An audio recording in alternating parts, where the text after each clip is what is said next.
welcome to the one and only Team 2.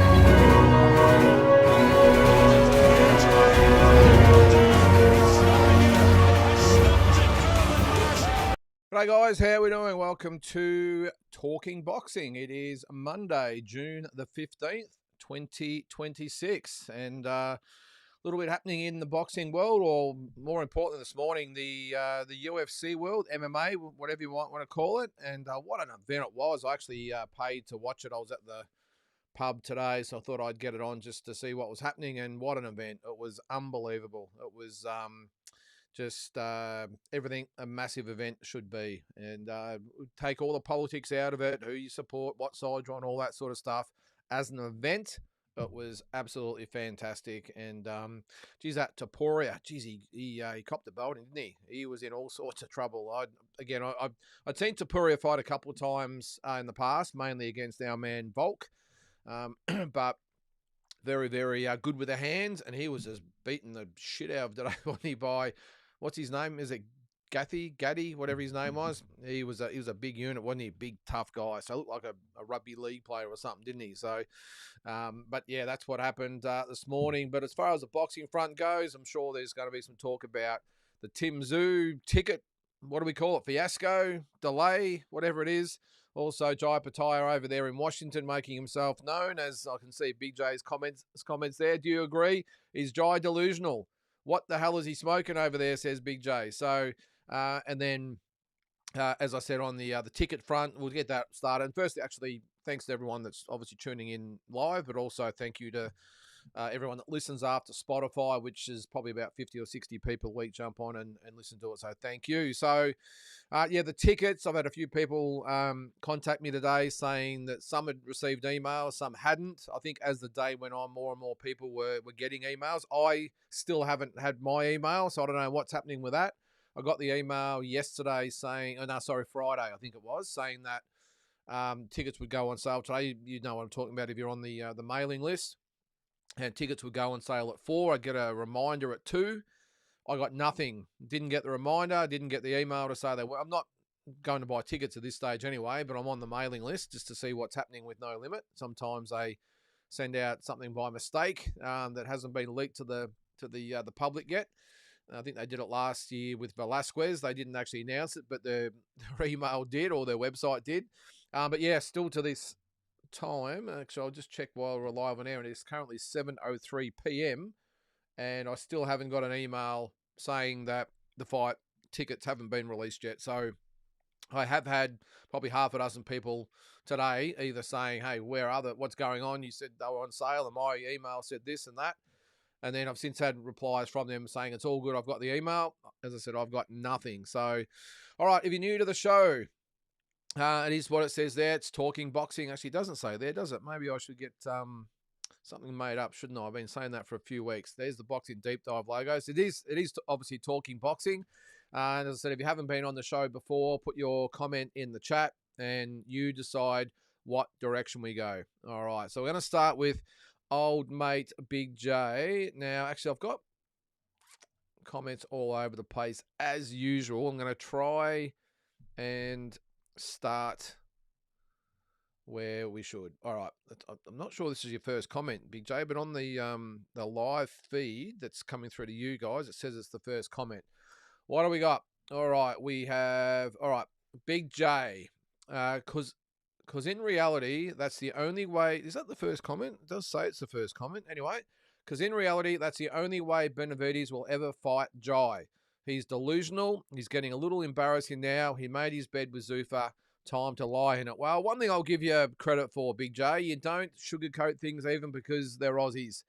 Some of us have got to be a little careful because we know people in the industry, and I know you don't give us stuff, and that's what I'm sure all your viewers out there enjoy about you and your channel. Sometimes you've got to be a little bit more diplomatic about it because we know people and they know people, and particular promoters, managers, boxers, whatever it might be.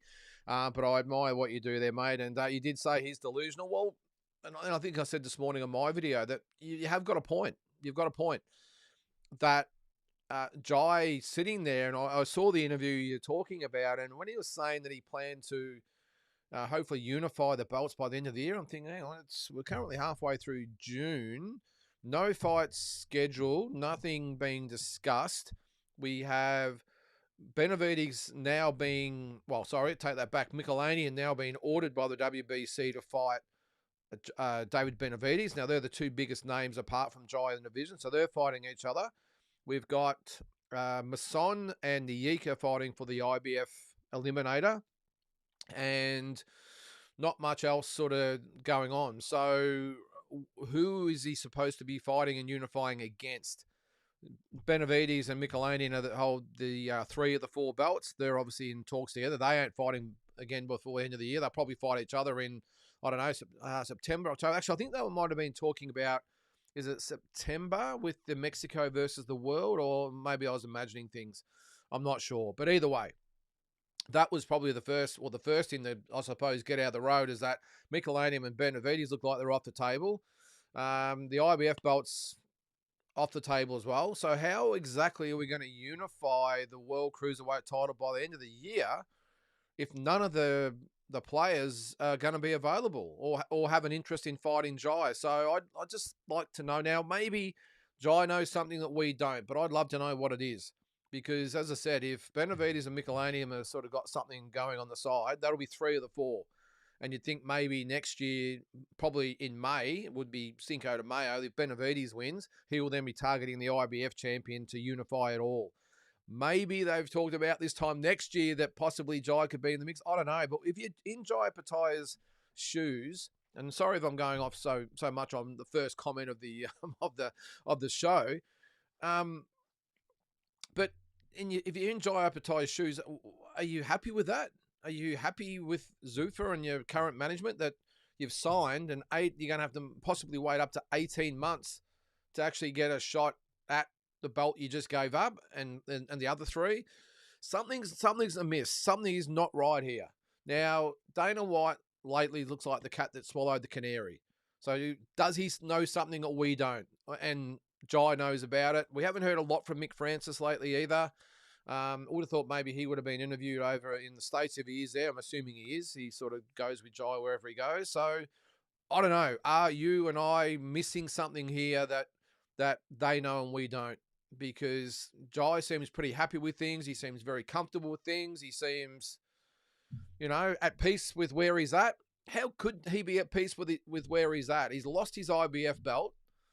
The other champions are going to fight each other. His old belt's being contested by 2 fighters from his own region, and he's just sitting out there with his Zuffa belt around his waist, saying, "Oh, okay. Well, where are the paydays? Where are the big fights?" I don't know, but as I said, he does seem pretty happy with everything. So we'll see what happens. We will see what happens. All right. Oh, okay. Your first comment. All right. So my first comment said that the only way Jai gets a Benavides fight is if Trump gives an executive order. But seriously, the delusion has to stop. Yeah, it was, well, geez, talk about Trump today, eh? Geez, it's his birthday, I think, by the way. So without getting all political about things, so heaven forbid we'd upset somebody out there just by mentioning his name these days, fair dinkum. It's getting ridiculous. But, yeah, well, it's a bit of a joke you got there, Big J, about executive orders. But, yeah, I don't know what more to say about it, really. I mean, it's just a mess, this whole thing, isn't it? This Jai versus Benavides thing. But I suppose we will see. All right. Still with you there, Big J. All right. Also, was that really appreciated your kind words about my video today. It's helping me build the channel. Pick up the new Old Mate Big J shirt this week. All right. Well, there you go. Pick up the new shirt there, guys. It's Old Mate Big J's merchandise about to hit the streets. All right, Damien, where are you, mate? Welcome to the show.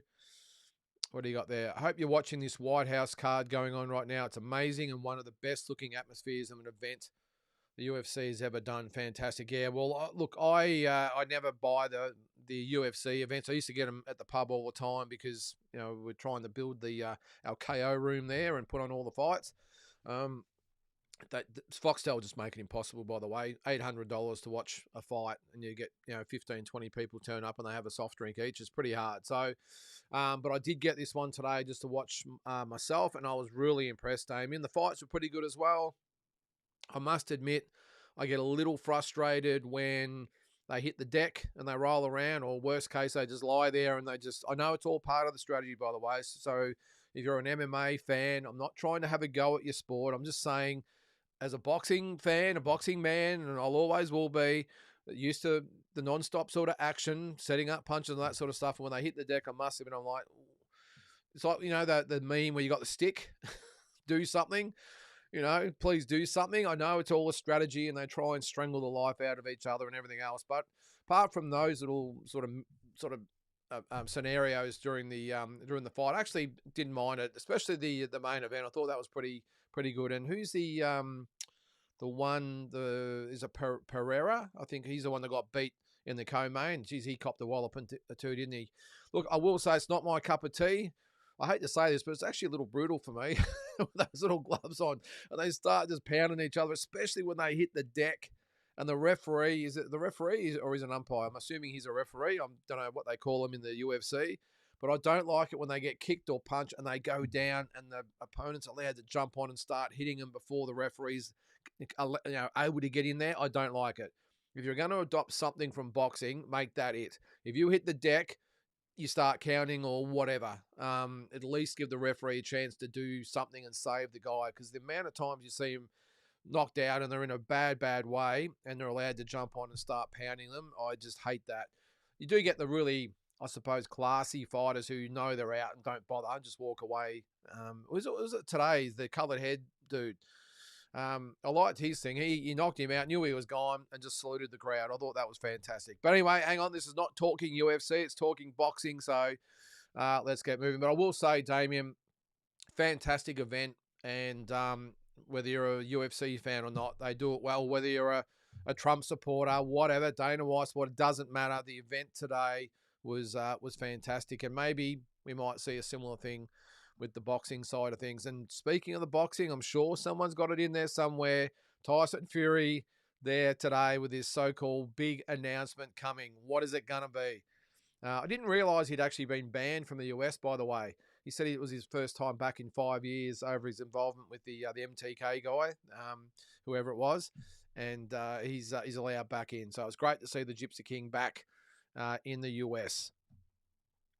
All right, so you've actually got that comment next, Damien. Sorry, I missed that.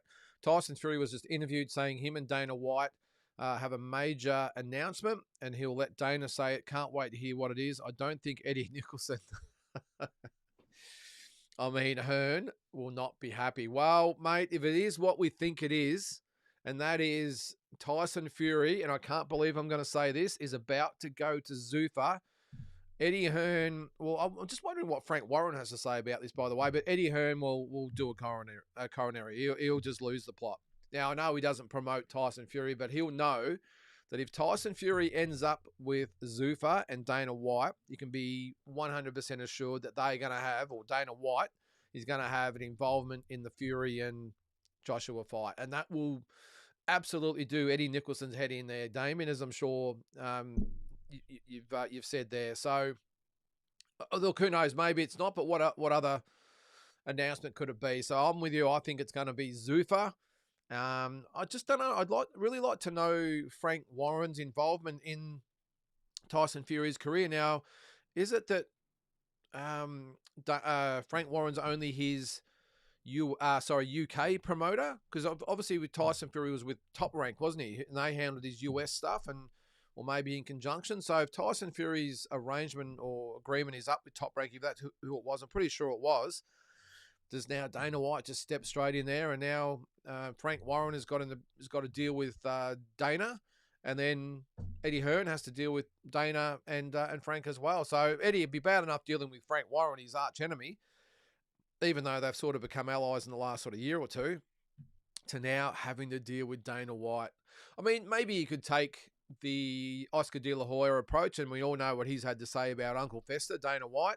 But maybe he could take that approach and do what Oscar said. Oh, well, if it's business, it's business. If my fighter wants to fight his fighter, well, even though it's Dana White, I'll sit down and we'll work something out. So maybe Eddie's going to have to take a deep breath, sit down, kiss the ring, and negotiate Fury and Joshua. Having said that, though, the Fury and Joshua fight, apparently the contracts are already negotiated, already signed. There's conflicting stories on both sides of who's right and who's wrong and who's telling the truth, and gets a little bit childish sometimes, I know.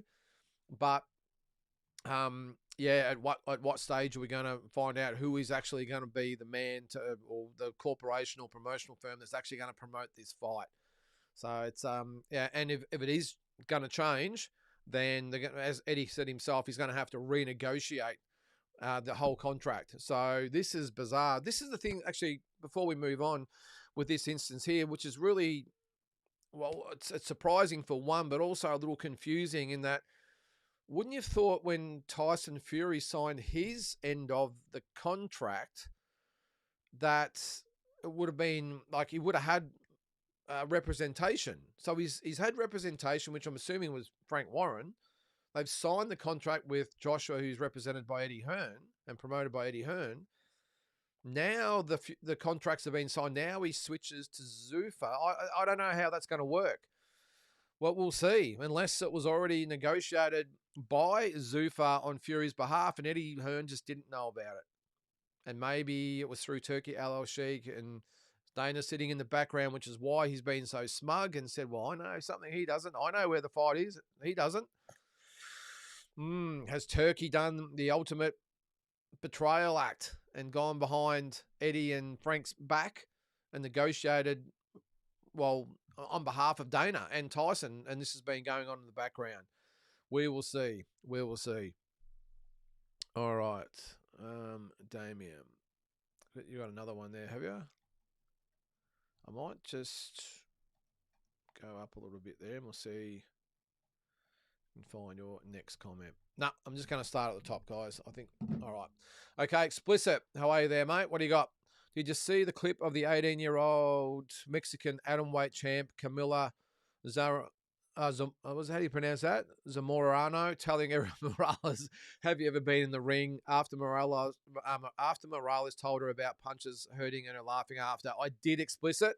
Well, I didn't actually see the whole thing when it actually happened.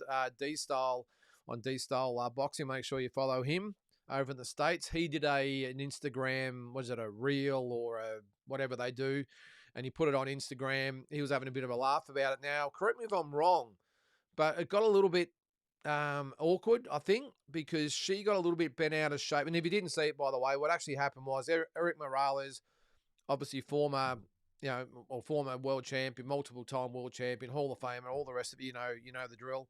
He was interviewing this atomweight champion, and she did say to him, "Have you ever been in the ring?" And he sort of just laughed, well, sort of snickered a little bit, and yeah, well, sort of. I've sort of been in the ring. What he should have said is, well, yeah, well, I'm sort of a big deal. But anyway, he sort of laughed it off a little bit. Then she's obviously copped a little bit of I wouldn't say backlash, but a little bit of ribbing from some fans out there. So she's apparently issued some statement, and I'm not sure whether Eric Morales issued a statement or someone else did, and it got a little bit messy anyway, but she got all a little bit offended, but yeah, that's what happened. But it just, I mean, there was nothing when it was actually aired. I mean, Eric Morales, I think he knew the score and went, yeah, well, it's typical. The only thing is, I would have thought that when she agreed to do the podcast, I reckon she might have asked someone about who she was doing the podcast with. And, and apparently her father is a boxing fan. You reckon that he would have said to her, "Hey, Camilla, geez, what a great experience this is going to be. You're going to be interviewed by a former multiple weight world champion." She had no idea who he was. So it was funny at the time, Explicit, but apparently, yeah, it got a little unfunny as it went on. All right, Explicit still, besides titles and Benavides, who'd you rather see Jai fight? A, Noel or B, Smith? Besides Benavides, I would rather see him fight Billum Smith. Explicit, yep. Michelini, I mean, he's a good fighter. Obviously a world champion and everything. I just think Bill and Smith, you'd think the Australia versus England thing would play a little bit of a factor, I suppose. Bill and Smith's a little bit more, I suppose, marketable than the old Michelinian. The better fighter is probably Michelinian, maybe. I think the Smith fight and the build-up and the fight itself, I think, would be a little bit more appealing, explicit. So, yeah, definitely Chris Bill and Smith. I was going to call him Callum Smith there for a second. All right, what's that one there? At the post-fight presser today, Dana is still saying he's involved in the fight. Well, I didn't see the post-match presser today explicit. I know Dana likes to hold court for 30 or 40 minutes afterwards, doesn't he? And it's all about him. Did the fighters actually get interviewed today, mate, or did he tell them to stay at the back and he do all the talking? I don't know. But, well, I'm not going to doubt what he's saying explicit, because I just think the time or the amount of times he's actually said this, that he's involved in the fight. He also said in a previous interview, he said, well, am I going to say all this just to look stupid when it doesn't happen? He said, I know what's going on. And so I believe him. I believe him and believe him. And I suppose with everything that sort of happened today with Tyson Fury, maybe, as I said, maybe he does know. Maybe Turki Al-Sheikh's been negotiating with Eddie Hearn, and maybe Frank Warren's been involved, and they all think they've got it signed off. And in the meantime, Turkey's going back to Dana and going back and forth, and Tyson Fury's sitting there, and both of them are rubbing their hands together, thinking, all right, well, they're going to do this, and then we'll announce this. Look, it's not a great way to get the promotion started, explicit, is it? It's really not. If Tyson Fury comes out and says that he's now aligned with Zuffa, Eddie Hearn, as I said, we'll have a coronary. He will blow a gasket. This will be the last thing he wants. But I tell you, now it's all starting to make sense. When Dana said all along, I know what's going on. I know more than Eddie Hearn knows. So let's see what happens. Do you think the Garcia and Ben fight is happening? Give me a percentage of the fight happening. I'm going to say 85% explicit. I think that's the, well, it might even be more. You've got Garcia saying he wants the fight. He's in Japan or something at the moment, I think, isn't he? You got Conor Benn pretty much pleading for the fight. He said it in the last couple of days as well. Signed the contract, all the rest of it. You've got Eddie Hearn, not Eddie Hearn, Oscar De La Hoya, of course, saying, well, I don't really want to deal with Zuffa, but okay, if this is the fight that Ryan Garcia wants, then I'll deal with Dana White and Zuffa, taking the professional approach. The only one we haven't really heard from, I'm assuming, is Dana White and Zuffa. Correct me if I'm wrong. I don't think I've heard much being said about that at all. So the fact that you've got both fighters and one of the promoters saying it, and you got Zuffa and Dana White wanting a big fight like this, and then of course you're probably going to have Turki Al-Sheikh involved as far as the Ring magazine goes. I think it's going to happen. Look, it might be higher than 85%, mate. It might even be 90%, I would say. I can't see any way the fight falls over. I just, as I said, you've got De La Hoya saying, all right, let's go. Zuffa with Turki Al-Sheikh, they would want this fight as well. So yeah, it's going to happen, mate. It's going to happen, and I think it's going to be a great fight. I really do. All right, you got a couple there, explicit. I'll go through yours first. Forgive me, guys, if these are out of order again. It's just the way they fall on the screen for some reason. All right. Okay, so there are comments saying Zuffa would be a monopoly, but what is DAZN, how you pronounce it there, DAZN, doing currently? I don't think, no, I don't think they're the same, explicit. DAZN, well, it's a monopoly, I suppose. Yeah, look, you probably make a point as far as a monopoly goes, as far as all the promoters being on the one network, but they haven't really made a point of trying to control everything. All they're doing is picking up everything and shoring up their content and what they're going to do. The promoters are obviously, they're in talks with them and they're signing up. Does it really give them control of the fights they make, though, explicit? With Zuffa, it's giving them control of the one sanctioning body, that's theirs. And also they got their own broadcasting thing with Paramount.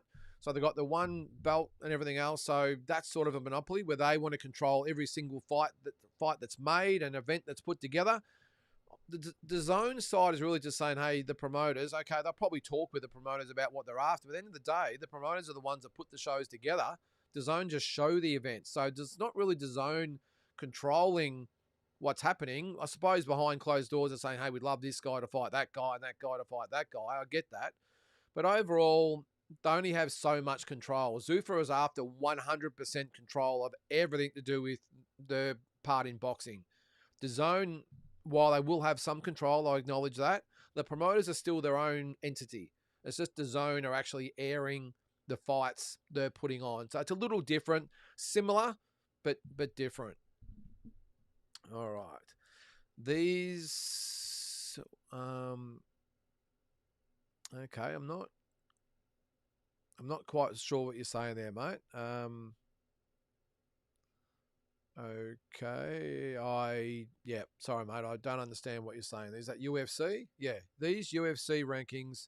Yeah, I don't know enough about UFC to comment, mate. I don't know really what you're trying to say there, but anyway. All right, Carlos Utria, a Colombian fighter who was a part of the WBC Grand Prix, is expected to be on the Zoo card. Okay, where'd you see that explicit? I haven't heard a lot about the card, well, rumours, but I didn't know. Why would he be part of it? Is he part of PBC or something now, was he? Yeah, I don't know. But anyway, let us know if you know something we don't. Actually, you got a lot of comments there, explicit. I might come back to you. Oh, no, I'll quickly go through them. But you've got a lot of comments there. I'll go through them so I keep in order and don't lose my way. All right, so if anyone cares of Zuffa, including me, Damoni Kato Kane will fight Vernon Brown. Okay, yeah, on Zuffa. I don't know. I haven't really seen much about the card there, mate. So, all right, I'm seeing comments of Fury's USA ban and guesses that Dana helped him in favour of working with Zuffa. Nah, it was a 5-year ban, mate. I think that's what it was, but pretty sure he was unbanned a couple of years ago because Josh Taylor fought in US. I'm not sure about all that, but I'm pretty sure the ban was up and he just hadn't decided to come back, I reckon, mate. That's what I made of it anyway. All right, Hitchens' opponent, Salas KO'd Roman Avila, a Boots former opponent in 3. You said he's not ranked, but he is. Is he? Also, I'd say Butler is a better opponent than Shiraz's title fight. Yeah, maybe. Where's the rankings then? Let's have a quick look. If I can find him here. All right, so I didn't think he was ranked. Salas. All right, what are we looking at? 147. Let's have a look. What's his name? Salas. All right, where is he then? Has he suddenly been ranked? I don't know. Not ranked with the IBF. He's not ranked with the WBA. Unless he's at 140 or something, is he? I don't know. Hang on, let me have a look. No, he's not ranked from as far as I can see with the WBC. And maybe is he ranked with the WBO? I don't know. Oh, yeah, sorry. I take that back. Okay, so he is ranked number 7 with the WBO. So shoot me. I was wrong. All right, he's ranked at one of the organisations. Okay. All right, last one from you, explicit, for a little bit. All right, what do you think are the most iconic or historical stadiums / arena? Azteca Stadium up there for sure. What are you talking about? Boxing arenas? I don't know. Is that what you're talking about? Boxing? Well, it's got to be Madison Square Garden, doesn't it? That's probably got to be the biggest one. In recent times, you've got the MGM Grand.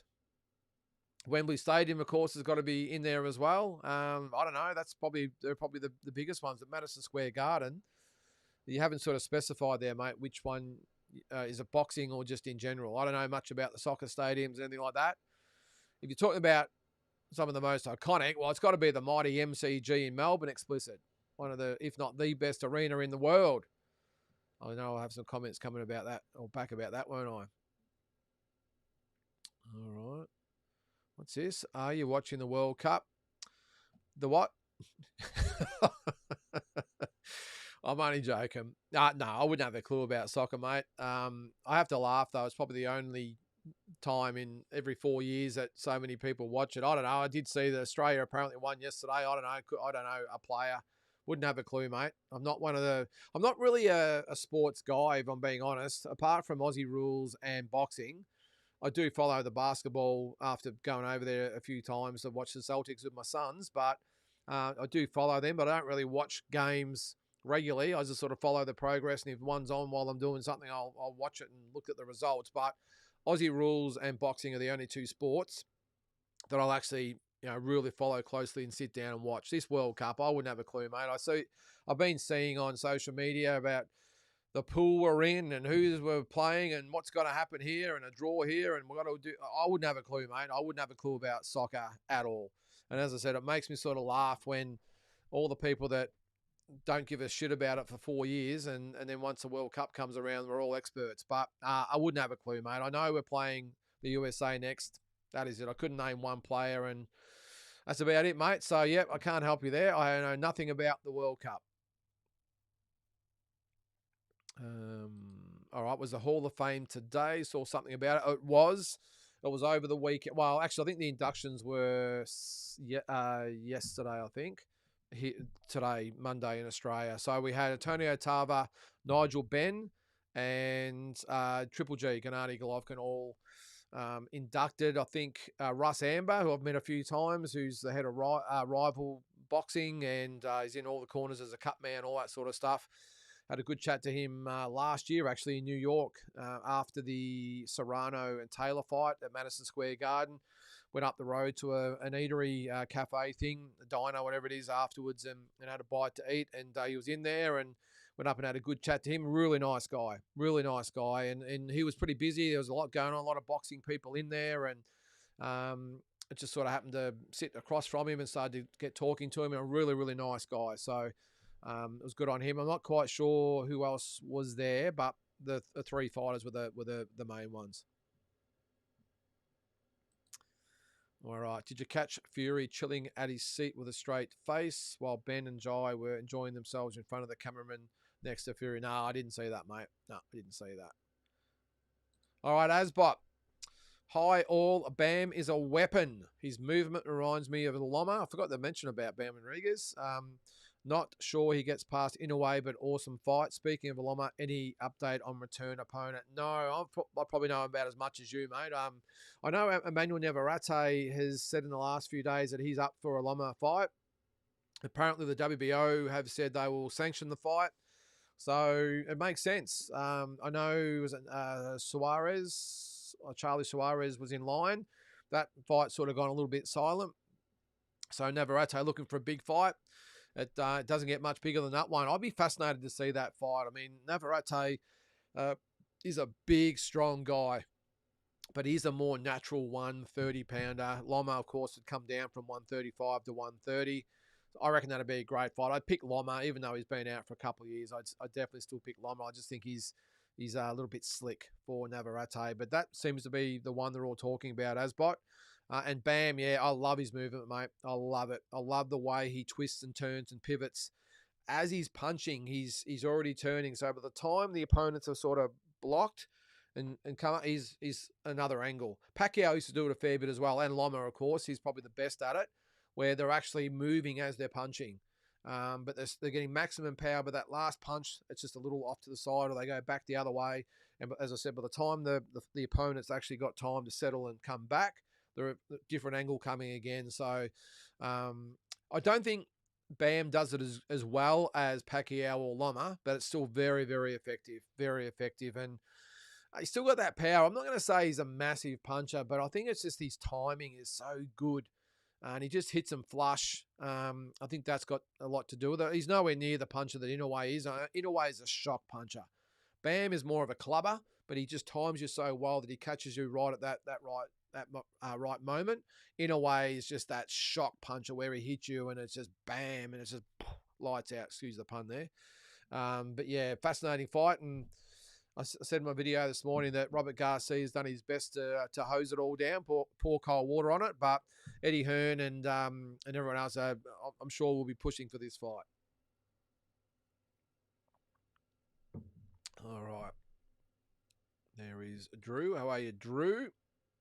What do you got there, mate? As impressive as Bam's win was, he can't afford to get hit that much versus Inoue.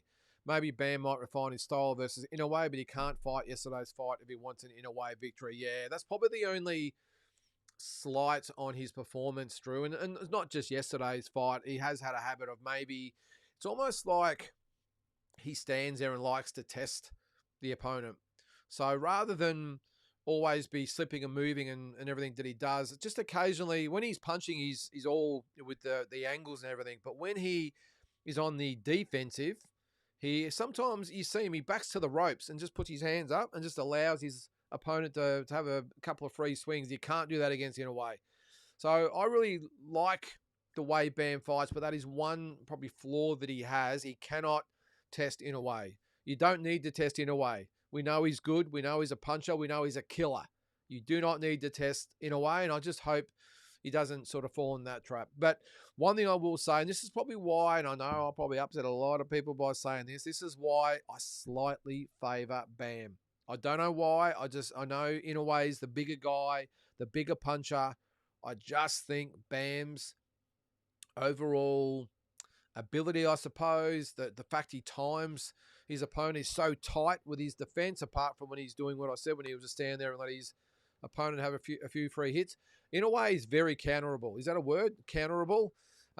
So I can see Bam. The size difference is a worry. Don't get me wrong. The size difference is a worry. Not so much the power, because I think Bam's good enough to be able to, and slick enough to be able to navigate his way through Inouye's power. But I'm talking about on the counter from Bam. I think Inouye is very susceptible to counter punches. Tends to get a little bit reckless, comes in a little bit wild after he punches, tends to stand there in the one spot and forgets that they're allowed to punch back. I just think Bam can do the job. Now, as I said, the size difference is a worry. And the fact that Bam likes to, as I said, stand there sometimes is a little bit of a concern as well. But just my gut feeling, that's all I've got at this stage. I think Bam Rodriguez can definitely win that fight. Inouye 33, has he really got that fire anymore? I would think so, because Bam Rodriguez is his really last big fight, his big test. I know the Nakatani rematch might come as well, but he's already conquered that and climbed that mountain. Bam's the last or current fighter who a lot of the fans and experts and commentators say is a chance to beat him. So I think he'll be up for it. But I just think Bam's style, he's a very, very good fighter. And more importantly, the guy in his corner is an absolute genius, Robert Garcia. You never see a Robert Garcia fighter underprepared, physically, but also mentally with the game plan, everything like that. And we saw a great example of that with Moritalia against Andy Cruz. Just a brilliant fight plan. So he's the one intangible for me, Robert Garcia. And again, another reason why I'm just slightly leaning towards Bam. Not going to argue with anyone that says Inouye wins. Don't get me wrong, but my gut feeling says Bam Rodriguez can win that fight. All right, Drew. Boxing doesn't do a great job in promoting its small superstars. After Bam's dynamic win, I can only find 2 highlight packages to every 10 highlight packages of Tommy Fury versus some guy. Yeah, who's the guy that Tommy Fury fought? Was that the big guy? I did see highlights of that. I deliberately don't click on the stories and readings. Again, I hate the circus fights and that stupid. What was the one on the weekend? The Misfits. Oh my God! Don't even get me started on that.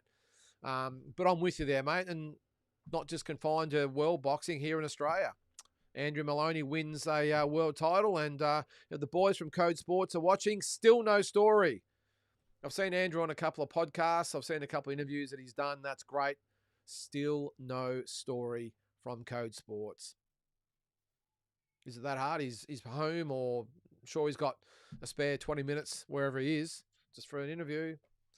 Hey, Andrew, how do you feel after your fight? What did you do to get the win? What was the game plan? How do you feel now? You're Australia's only current world champion. That's not that hard to ask the questions.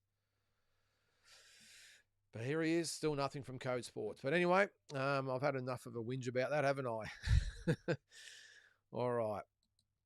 The disorganisation, the procedure, the debacle, or the method in which No Limit has dealt with the sale of the Zoo Spence tickets is unacceptable in terms of delivering a product to the public. Don't get too worked up about it just yet, Drew. I'm sure once it's officially announced, it will all be organised. It will all be ready to go with 6 weeks to go, or 5.5 weeks by then. I'm sure it'll be when the tickets go on sale and everyone knows where it is, knows the venue that it's at, have their tickets in their hand, they've planned their flights and accommodation. Then they'll have a full 5 weeks of promotion. Don't worry, I'm sure by the end of the build up, Drew, you'll be saying, "Geez, I've had enough of this bloody build up of this fight. Let's just get on with it." So don't worry about it. I won't call it a debacle just yet. Let's just wait and see what happens when the tickets get announced. As I said, I'm sure there's just been something that's come up today. No Limit have always delivered. That's one thing I will give them. They've always delivered.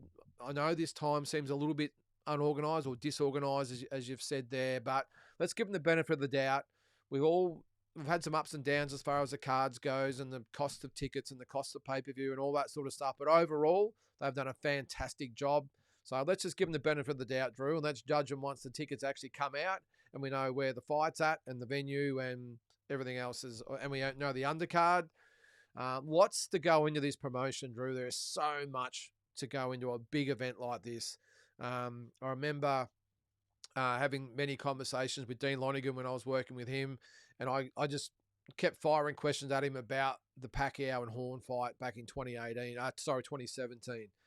And him telling me some of the logistical nightmares that they had for such a big event. Now, this probably isn't going to be quite as big as Horn versus Pacquiao, but it'll be very similar. All the boxes you got to tick and procedures and regulations and everything. It's a big deal. So I'm going to give them the benefit of the doubt, but they better measure up. They better measure up. All right. What else you got there? I agree with your take on the media asking Dana tough questions regarding Jai. The problem is, I think podcasts and reporters probably have a gag order on what they can ask. Dana picks his marks. Yeah, well, you're right, Drew. All the interviews and podcasts all sort of follow a similar storyline, don't they? And a similar question procedure sort of run sheet, I suppose you'd probably call it. So, yeah, my thoughts on it were, where is Dana White commenting on Jai Opetaia?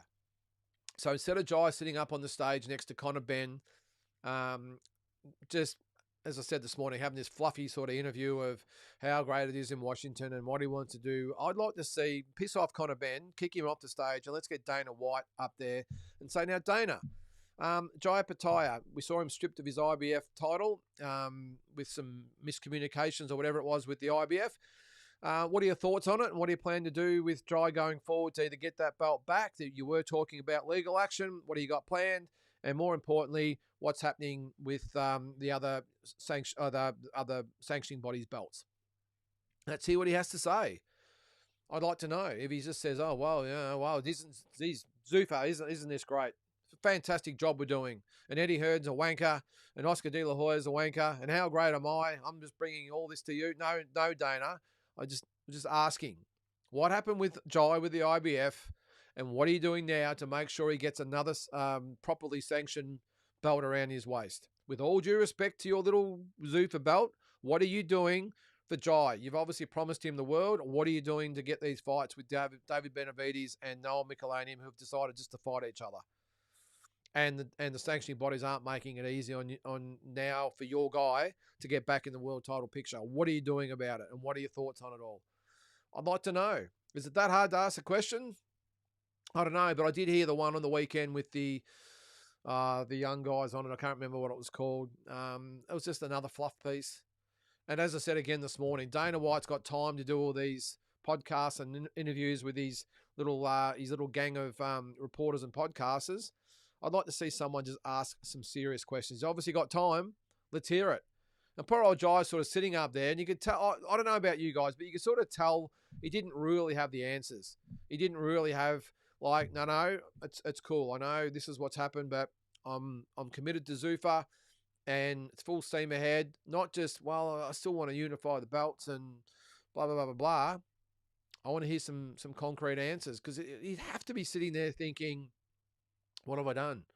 What have I done? Now, again, they might know something that we don't, but what could they possibly have in store that if it doesn't include Benavidez or Michelanian or the other guys fighting all in this little mini thing for the IBF belt, what is there to talk about? Chris Smith for the Zuffa belt. Yeehaw. Whatever. That certainly doesn't get the fires burning if you ask me. So, and that fight won't probably be till the end of the year. I think he's going to fight again in August. Who's it going to be against? Who's he going to fight in August? Is he going to waste another fight with a journeyman? And it was great to see him fight Brendan Glanton on the last Zuffa show that he was on. I thought that was great. Perfect opponent for him to go into the US market. Go fight in Vegas, even though it's in Dana's basement. It was in Vegas. First Zuffa belt. There's a lot of eyeballs on it. I thought it was a perfect guy for Jai Pataya. But I don't want to see him fight another one of those guys again. I don't want to see his next fight against that same guy. I was happy with Glanton because I thought he was a pretty easy kill. Someone to look good against. Get this belt around your waist, whatever it is, and away we go. Let's go with the big fights. But I don't want to see him fight another Brendan Glanton type. Do you? I don't. I want to see him step up. And even if it's early next year, he's got Chris Smith. I suppose it's a big fight. I suppose. But it's not for a belt. So it would be, 12 months without a belt.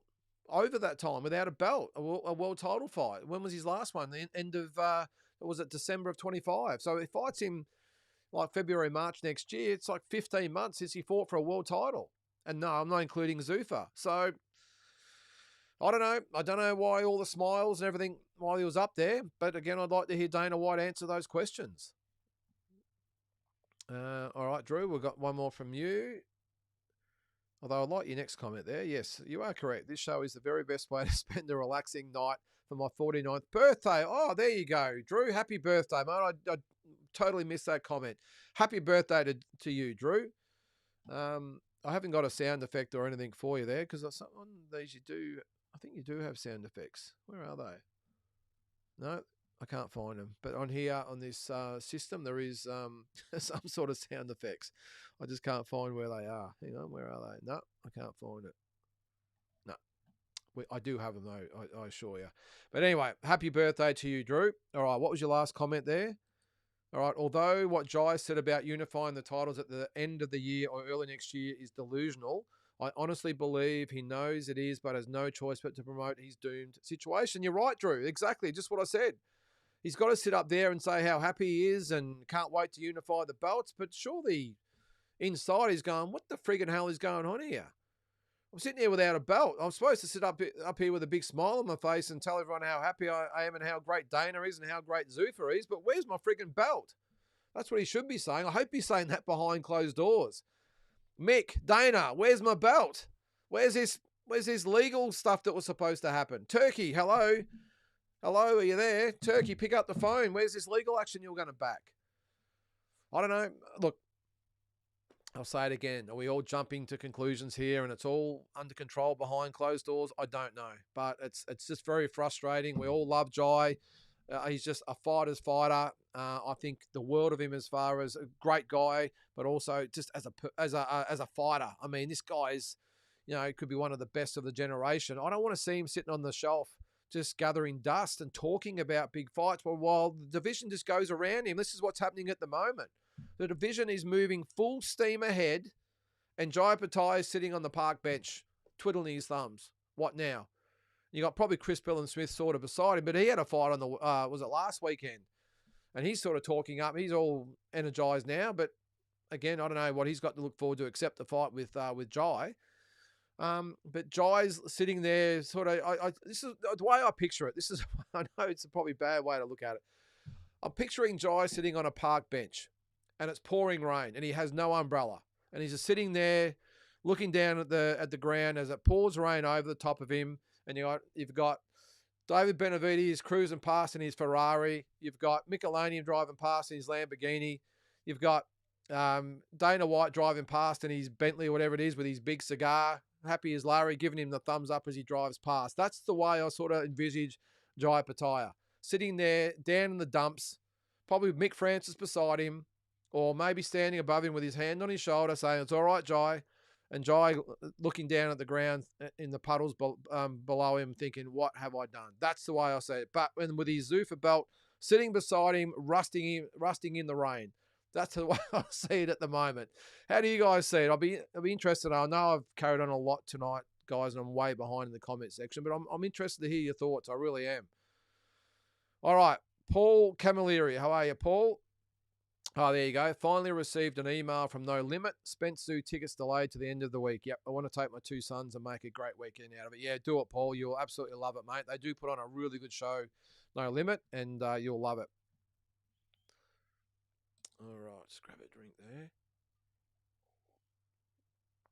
All right, I'm starting to feel that although it might be career suicide, Jai might need to start holding Dana to the fire in some of his interviews. Playing the zoo for team guy won't get him any joy. 100% Drew, it won't. I'm not sure if I read that comment already. Maybe I did. I hope I didn't. But yeah, exactly. He's playing the zoo for team guy. It's not going to get him any further, is it? Career suicide? Well, it's probably a little bit early to say that, Drew. I mean, he's got a long way to go and it all might eventually work out. But I'm just talking about right now. And Jai sitting on that park bench in the pouring rain and everyone's just driving past him. That's what's happening at the moment. The whole thing is just all the other elite fighters and the names in the division have all got plans. All of them, apart from maybe Chris Billam-Smith. And the fact is with Zuffa, that probably makes sense. But apart from that, everyone's just getting on with it. So, all right, Ryan, how are you there, mate? What do you got? What a show. UFC Freedom 250 was absolutely amazing. Tyson Fury equals Zuffa, maybe, yeah. Great show, Dana. Does it again. I will give him credit, Ryan. Unbelievable show. Unbelievable show. But he still needs to front the press about Jai Pataya. All right, Big J. Just got the news. Sam Goodman has been mandated to face Japanese fighter Ryosuke Nishida. 11-1, 2 KOs with the winner to face Inoue. Yeah, well, in the ratings at the moment, they are 1-2. So at 122. So you've got obviously Inoue as the champion, Nishida as the number 1 ranked contender, Sam Goodman number 2. So neither one of those guys are ranked, if you can believe that, with the WBA. Who do they rank the WBA? Fair income. Sam Goodman is ranked number 2 with the WBC and number 3 with the WBO. So he's in a great position to fight for maybe maybe Inoue in a way himself or one of the vacant belts. I'm not sure he's in line. Well, the winner of that fight's in line to fight in a way, but maybe they are. What you got to look at is a timeline, Big J. You've got Inoue who said he doesn't want to fight to the end of the year. He said it's been a big 2 years. So if he's only got one fight left at the end of the year, you'd think they'd be holding out for Bam. So you look at factor that in. Now this is yes, it's an eliminator. So they might fight. Well, what is it? In 5-6 weeks' time, whatever it is.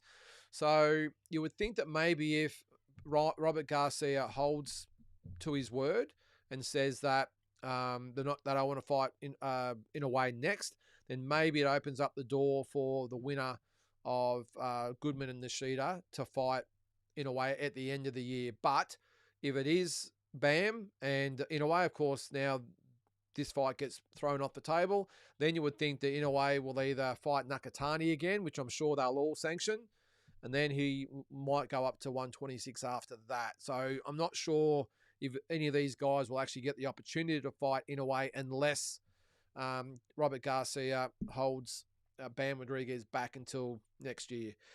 Doesn't matter though, because if let's say this will be for the interim belt. So if Inoue vacates, then if Sam happens to beat Nishida, he'll be elevated to full champion anyway. So either way, it all comes off. What's that? Do I have intel on how Tim's training is going? Not really, Asbot. I've heard whispers and bits and pieces from different people, but they've kept it pretty closed shop at the moment, Asbot. I haven't really. I've heard a couple of people say he's looking good, but if that's about it, mate. That's about it. I think Jeff's really trying to keep this very in-house and closed shop to everybody, because even some of the guys I know that are in the know, even they don't really have a clue with what's going on at the moment. So all I've heard is he's training well, but you hear that every fight, don't you? All right, Tony. Oh, yeah, I was going to mention this. I'm assuming you mean boxing there, Tony. It says doxing, but we'll say boxing. If the referee calls a ringside doctor to assess the fighter and the doctor says he can't fight, can the referee undermine the doctor? That's exactly what happened in the main event at UFC. Truly awful. Now, yes, I was going to comment on that, Tony. I forgot all about it.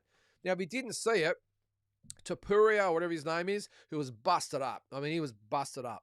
Now, the referee takes him to the doctor. The doctor shakes his head and said, "No, he's had enough.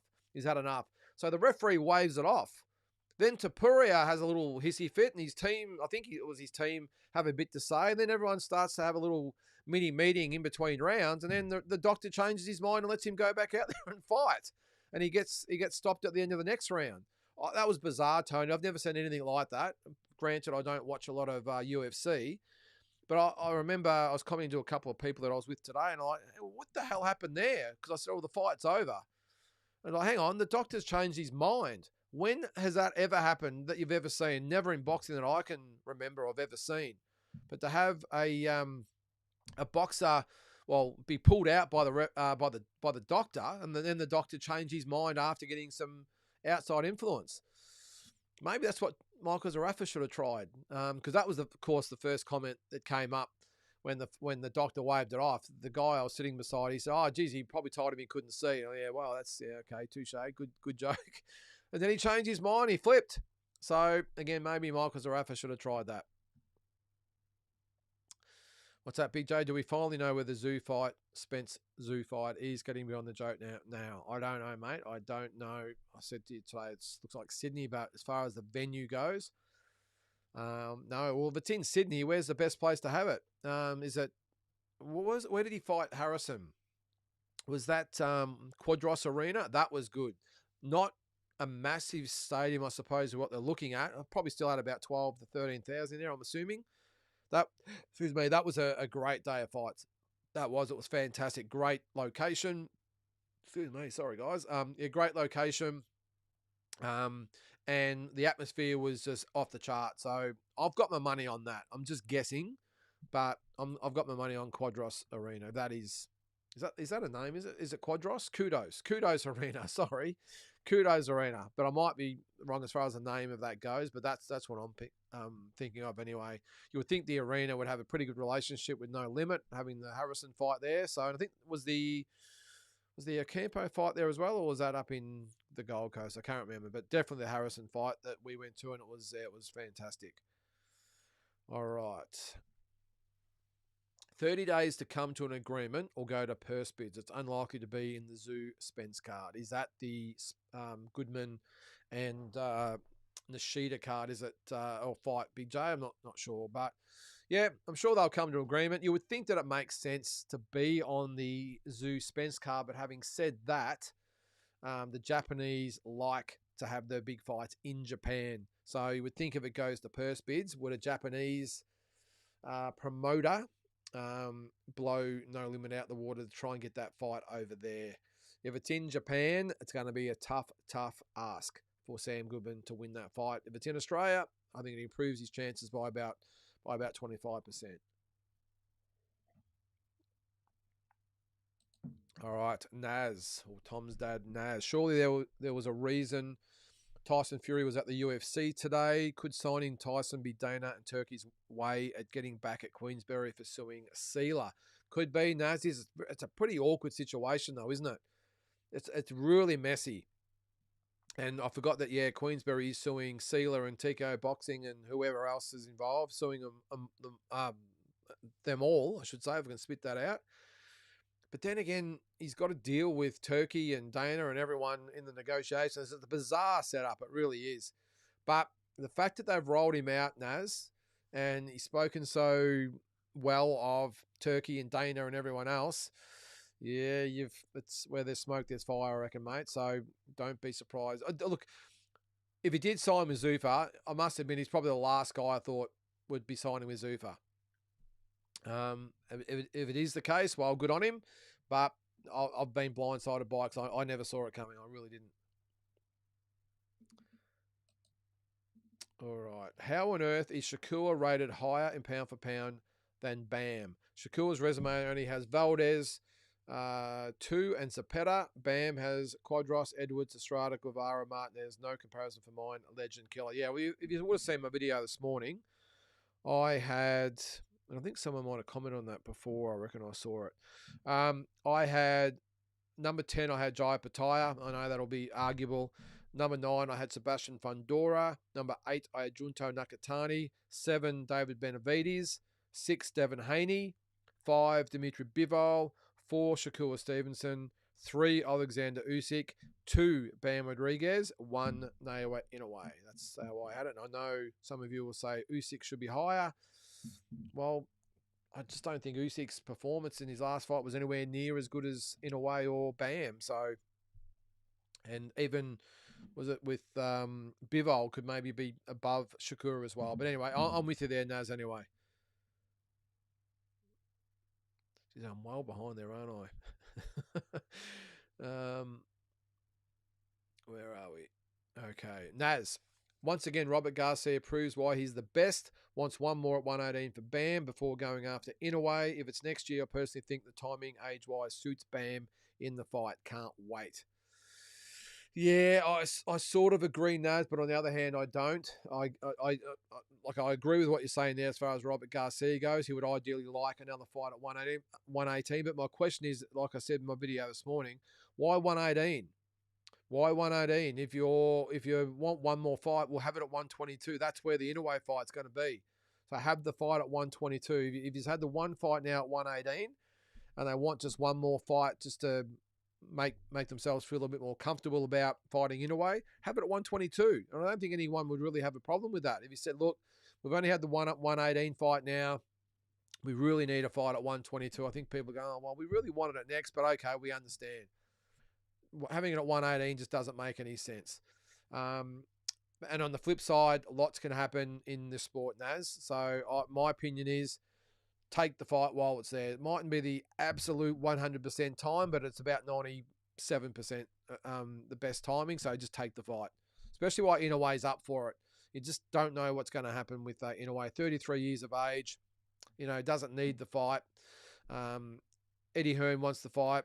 I've got a feeling that Robert Garcia will get his way, I would think. The way he spoke yesterday when he was interviewed, I think it sort of really come through that Eddie Hearn doesn't call the shots. Robert Garcia calls the shots, and they won't be rushed into anything. So we'll see. Don't worry, Eddie Hearn will do his best to make that fight next. Make no mistake about that. All right, so just on my pound-for-pound list, what do you got there? You agree, but Jai only just at 10 ahead of Boots. Yeah, look, when it comes to the 9th and 10th spots, Naz, there's probably about 6 or 7 fighters you could probably have in the mix. I've gone for Fundora and Jai, but I wouldn't have a problem with Boots or even a Virgil Ortiz in there either. What do you got there? Based on the Brutus being a better than Stanionis fight on his resume, yep. And Bivol clearly ahead of Shakur based on quality of opponents. Yeah, no, that's a fair call.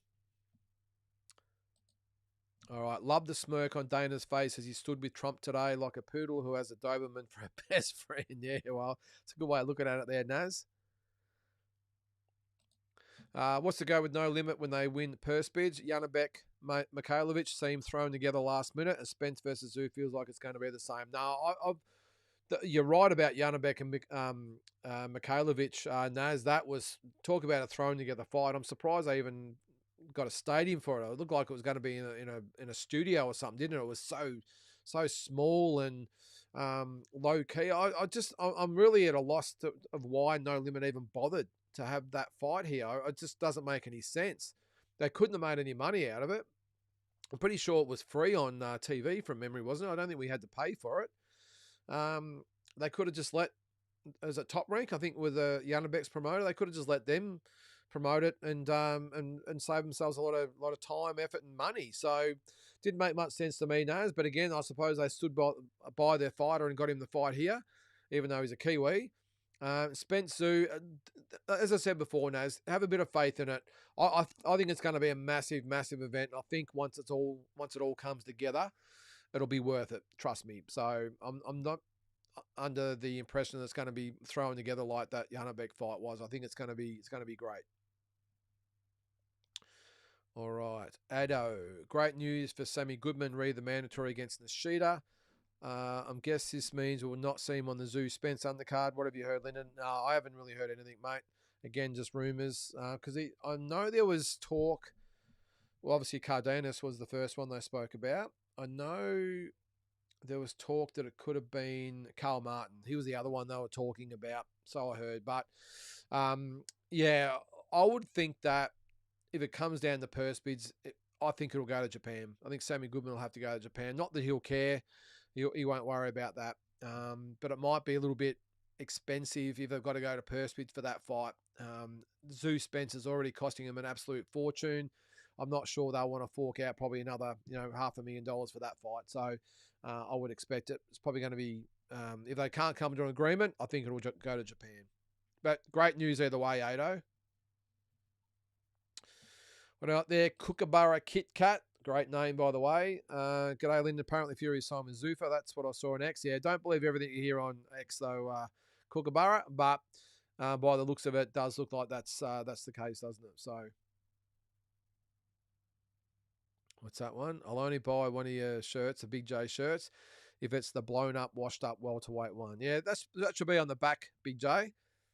Blown up, washed up welterweight on the back, and then your logo on the front. Mark, how are you there, mate? Will the Zeus Spence card go ahead? Yeah, it'll definitely go ahead, mate. No undercard, no venue, less than 6 weeks to go. Don't stress about it. You watch this week when the card, the venue and all that gets announced. Don't be surprised if there's a press conference and they go bang, bang, bang, bang, bang with a full undercard, full ticket details, full event schedule, and we'll all be going, wow, what a great effort. We're still with 5 weeks to go. Look how quickly they've thrown it together. It's not like they've waited until the last week or two to do anything about this event. This would have been going on for probably 6 weeks. They would have been in talks with the government about money, venues, about how it's going to work. Obviously, trying to get the undercard together with fighters versing each other and agreeing to terms. It's not an easy exercise. Not like saying, all right, well, you'll fight him and you'll fight him. No, they still need to negotiate purses, and there'll be everyone every man and his dog will want to be on the card. So there's a lot of things that have to be ticked off. And I think the reason why they've delayed the ticket release is because they don't want to go out at 99%. They want to be 100% ready to go. And something's obviously come up today where they've had to push it back, but I think it'll be worth it. I think once they announce the city, the venue, the undercard, I think it's all going to come in a hurry, and we'll all be saying they've done it again. Let's hope.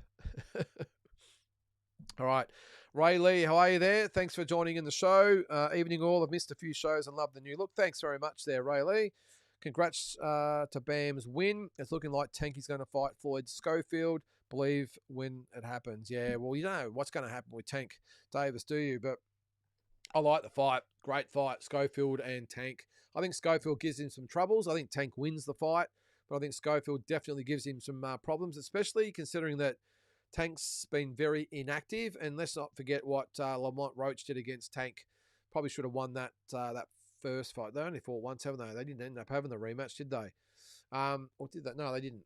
So yeah, no, I think he's a good chance in it, Ray Lee. And I like the fight. I just think Tank will be too strong in the end for him. And what a win by Bam. Sensational.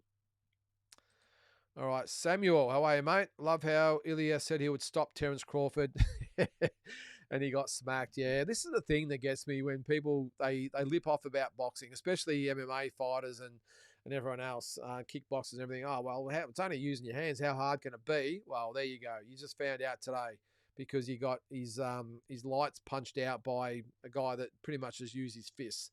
So, yeah, I actually think he's a good fighter with his hands, but obviously not good enough because he got towed up today and you see his face, his nose and his eyes and his head. It was not good.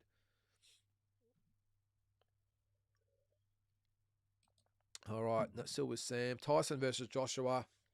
Frosh versus Senior Tyson, and then Tommy Fury versus that UFC fighter. Yeah, it's a bit of a circus, isn't it, Samuel? That's for sure. Bo Check is in the chat. How are you there, mate? If you don't know Bo, thanks for coming up on the weekend, mate. Bo has the Jumper Punch.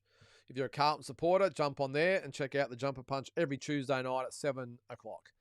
If you want to check that out and see the best Carlton content on YouTube. That is the Jumper Punch. All right, Mark. 3 weeks every 4 years, I become a soccer expert. If the Aussie team's in, shit game, to be honest. Yeah, I didn't see 1 second of it, Mark, so I really can't sort of comment on it. But yeah, 3 weeks every 4 years. Yeah, it's a bit like it's like with the Olympics, isn't it? When do you watch athletics or swimming or javelin or whatever the hell it is that they have in the Olympics? But every 4 years, we all become hockey experts and long jump experts and everything else, don't we? So but not for me, mate. I don't watch the Olympics. I don't watch the Soccer World Cup. Who knows? Maybe I might watch the final or the semis or whatever it might be, but not my game, Mark. I'm afraid. What do you got, Big J? Sorry, guys, I was referring to my own new shirt. Oh, so they're not for sale. Well, that's not really good enough, Big J. But hey, if I can make a quid off it, show of hands who wants a Big J shirt. You can have blown up, washed up welterweight on the back. Yep. If you need some help in getting it on your YouTube channel, Big J, just let me know, because you don't actually have to get the shirts made. People order them on your site, and they make them, and then they send them out. You don't have to do anything. So I'm going to get some new ones done. So when I get it, I'll do the unpacking live on here and show you the t-shirts. I haven't actually got a logo for Talking Boxing. I probably should though, shouldn't I? I've only got my little boxing deep dive thing down there. Been having a bit of fun with that what's it called? Chat GPT, whatever it is. Bloody fantastic tool. It really is.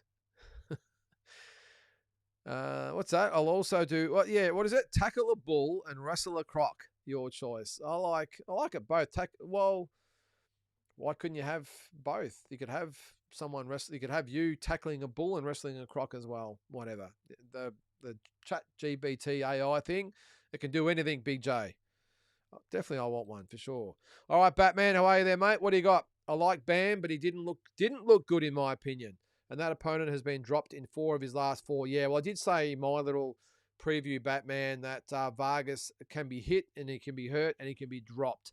And he has been dropped a lot in his last few fights. Look, I'll be honest, though, Batman, I don't think Bam got out of second or third gear. I really don't. I know maybe, in your opinion, he didn't look great. I just think he fought to the level of his opponent. I don't think he really stepped it up at any stage. Maybe in that the 5th round when he dropped Vargas and he picked it up for that sort of 2-minute sort of period. Even in the 6th round, he sort of came out. He knew what was going to happen. Just waited for the right time with that big shot that he dropped him with. Yeah, look, you're right. Maybe it wasn't his most stellar performance, but I think he did enough. And I think you'll see if he fights in a way, you'll see him go from here to here, mate. You will see him in overdrive. And that's why I think he's a massive chance to upset the monster. Yeah, he'll destroy Medina. The guy Garcia was next. Yeah, so who was that, Batman? Is that at 118, isn't it? So who is this Medina? I think I've missed this. Who he is? I'll just check to see the other rankings. Why doesn't he fight our man Jason Maloney next? That'd be a nice little test for him, wouldn't it? Medina. I don't think I can see a Medina ranked. Not at 118. No, I don't know who he's talking about. I did see that Robert Garcia said that he'd be a tough guy, but I'm not quite sure who he was talking about. Batman, let us know. But if he wants another fight at 118, I'm sure Jason Maloney will put up his hand to fight Bam, because Andrew's missed out. Why can't Jason put his hand up? Don't pump him up too much, Ryan. Come on. Wow, okay. You'd be surprised if Bam wins 3 rounds against Inoue. Oh, there you go. This is the conversations that are gonna take place, aren't they? You're gonna have people like me saying, I think Bam's a massive chance to beat Inoue, and you're gonna have someone like you go, nah, you'd be lucky to win 3 rounds. And others will say he's gonna get knocked out. Just call it a hunch. Call it a hunch. Right, you've got your reasons here. Bam was 81 punches level with Vargas after 6. In no fight of Inoue's career has that happened, let alone with a guy like Vargas. Junto would have stopped Vargas in 2 rounds. Yeah, and I agree with you on that, and as would Inoue. Just call it a hunch, Batman, about Styles making fights. And yes, again, I'm worried about the size and a couple other things, but I think you've also got to look at the flip side. Bam's got a few things that's going to trouble Inoue as well, and that, as I said before, is the great counters, the great placement, the great movement. He's not just going to stand in front of Inoue. But look, either way, let's just hope we get the fight. Let's just hope we get it. Is it just me, says Mark, or does Bam seem to always face opponents that have a very similar style? Well, I think it's a good point, actually. He fights a lot of the... Yeah, well, hey, that's a great point, Mark. He does fight sort of the Mexican type of opponents who are pretty up and down, pretty one-dimensional. You know, they're nice and tight, and they're just the 1-2, hook to the head, hook to the body sort of thing. Has he fought... I'm sure he's fought Japanese fighters and all that in the past, hasn't he? Let's have a... where is he? Hang on, we'll have a quick look at his record. Of course, it wants me to verify that I'm human. Yes, I'm human. All right. And of course, now it's gone. Stupid thing. All right, we'll see if I can bring it back up. Hang on. That's what she said. All right, here we go. Jesse. I'm sure he's fought lots of different fighters there, Mark, but you are right. His last few opponents all seem to be a similar style.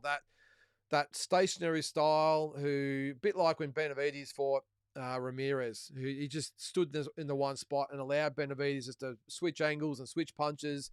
That's like a lot of those guys. All right, so let's have a quick look at just a very, very quick look at his resume.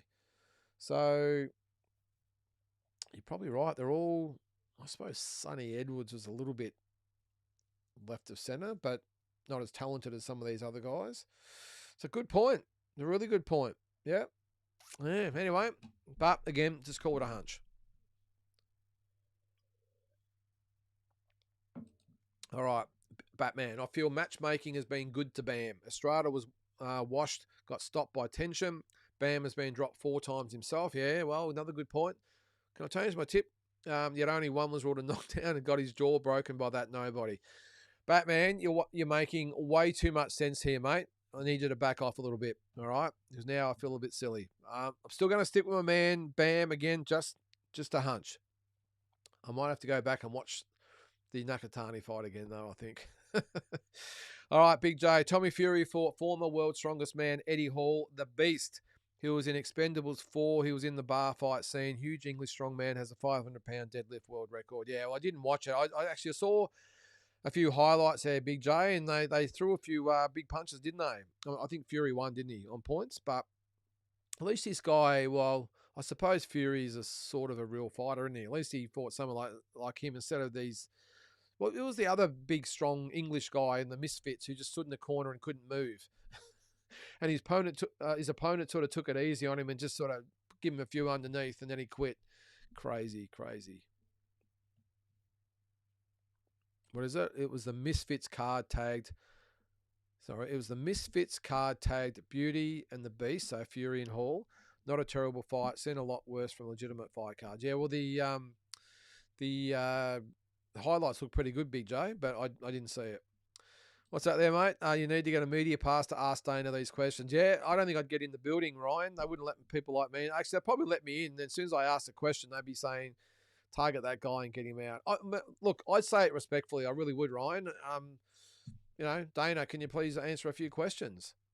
And, you know, we'll see what he says. But I've got a feeling that the people that he lets interview him are all... Well, they know the drill, let's just say. They know the drill of what to ask and what not to ask. They're more cheerleaders than journalists. And that one, we spoke about it here last week or the week before, the one journalist, that's Steve Zittel, I think that's how you pronounce it. And I think I said at the Canelo Crawford press conference when I went to that in Vegas, and he was there, and he was the one guy that stood up and actually asked some hard questions, and Dana just shut him down and just said, I think it was about the UFC actually, about the way they get paid. And Dana said, this is not the time and place. Not the time and place. And apparently, or he did say on the day, make an appointment to see me. And apparently, Sean Zittel actually tried to make an appointment and can't get one with Dana. But anyway, we'll see. Too busy, apparently. But I'd love to ask those questions, Ryan. I really would. Dari, how are you there, mate? Welcome to the show. What do you got? Do you think Zuffa Boxing will have the heavyweight belt? Well, I suppose, I was going to say, could it be Fury and Joshua? But I don't think Hearn's going to let Joshua fight for a Zuffa belt. At some stage, Adari, all the belts will be out there. And I'm not sure why they haven't sort of put them up each show and at least had a champion. I mean, with the middleweight, they could have easily given that to Shane Mosley Jr. when he beat Boachuk. Who else has been on the cards? Cullen Smith, they could have given him the 154-pound belt. They've got to start somewhere. They obviously gave Jai the cruiserweight belt, but why not the heavyweight belt, unless they've got really no one on their books at the moment yet. Adari, we'll see what happens in the next few days with Tyson Fury, but I'm sure at some stage, mate, they will. What's that, Big J? Sorry, it was 500 kilogram deadlift, now pounds for Eddie Hall. Okay. Big guy anyway. Oh, hang on. Jay Beebs has got an inside word. Heard a rumour from someone in Tim's camp that is actually in Brisbane. Maybe the reason for the delay is a last-minute effort to relocate everything over to Suncorp Stadium. Wow. You might be right, Jay Beebs. I'll tell you what, the source that told me Sydney, he's got a lot to answer for if that's the case, because he's someone that's very much in the know. If it is in Brisbane, mate, I can 100% tell you that the delay is not trying to get everything over to Suncorp Stadium. These talks would have been going on for the last 6 weeks. So it wouldn't be, hey, we've got it at the Brisbane Entertainment Centre. No, I've changed my mind. Let's try and get it at Suncorp Stadium. Not going to happen. If it is at Suncorp Stadium, they would have been in talks for ages. I'm sure Big J's already been on the rugby league schedule up there to see if there's a rugby league game on that weekend.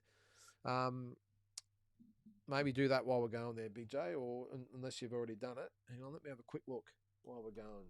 This is something I've never, ever done. Let's check the NRL fixture. What is it? 2026. I'm probably going to do this, and someone's already put it up there. So where's the dates on here? All right. What date is it? July 26th. Okay. Where's the dates here, guys? Oh, there it is. All right. Okay, here we go. So July 26th, there is only 2 games, and one is the Dragons versus the Titans. Now, the Dragons are the St. George, so that's Sydney, and Sea Eagles and the Sharks, and the Sea Eagles are Sydney as well. So the venue will be available that day. Having said that, though, the 25th they would need to set up, and the Cowboys and the Broncos, but that's in North Queensland, so that probably eliminates them from, well, obviously, is the Broncos the only ones that play there? I'm assuming. Bulldogs and Warriors, Raiders and West Tigers, Rabbitohs and Storm, and that's it. All right, so Suncorp is vacant that weekend, but it won't be to relocate everything, J Beebs, but if that is the case and is in Brisbane, that stadium is free that weekend. So, hey, if that's the case, mate, then I stand corrected. What do you got, Adari? Do you think we'll see Joe Patai versus David Benavides? Yes. I don't know how, where, when, and how it gets done, but I call it another gut feeling. I think Joe Patai, David Benavides happens at some stage. I just don't think it could be maybe for a couple of years. I hate to say that. I hope I'm wrong, but I mean, Benavides has got some plans, hasn't he? And has made no effort to hide the fact that this is not the fight he wants right now because of what's going on with the politics and with Jai. So, but I think we'll get it, mate. I think we'll get it. All right. Shadow Boxer, is that your birthday today as well, mate? Happy birthday to you. If anyone else's birthday out there, let me know. Hang on, Utopia, hang on. 52nd birthday last Friday. Well, happy birthday to you too, Utopia Blue. Anyone else? Keep them coming. Glenn Tankard, how are you there? Glenn, welcome to the show. What do you got, mate? Evening, everyone. I just watched the latest Tim clip showing his power and speed on the heavy bag. Looks like Jeff is concentrating on Tim's speed, power, punching in pulses. Impressive. Well, let's see, Glenn.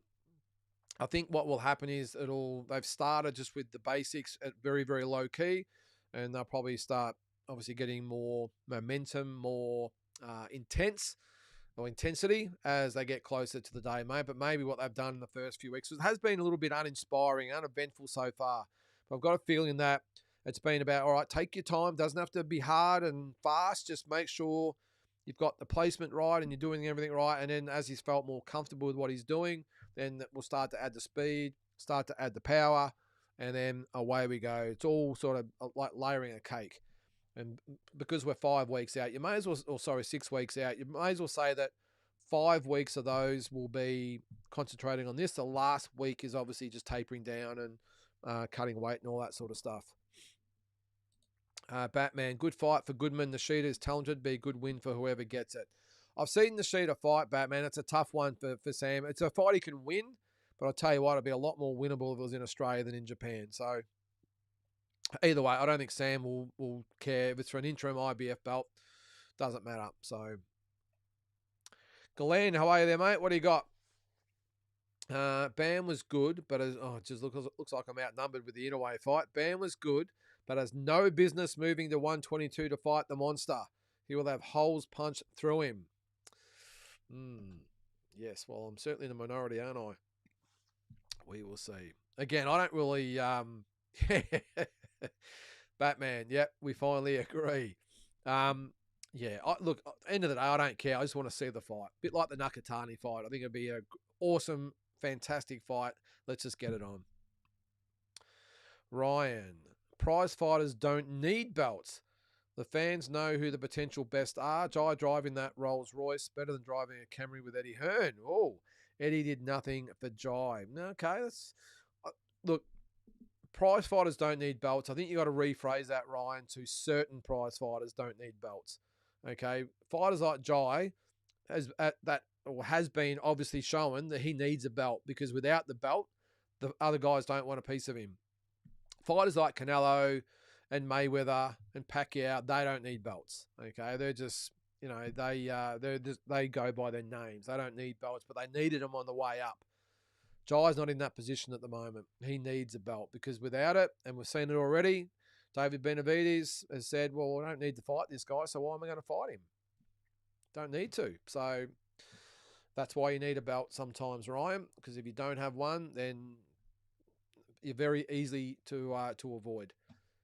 And the Camry with Eddie Hearn, he might be driving the Camry soon, mate, the way he's going, if he doesn't have anything to do with this Joshua and Fury fight.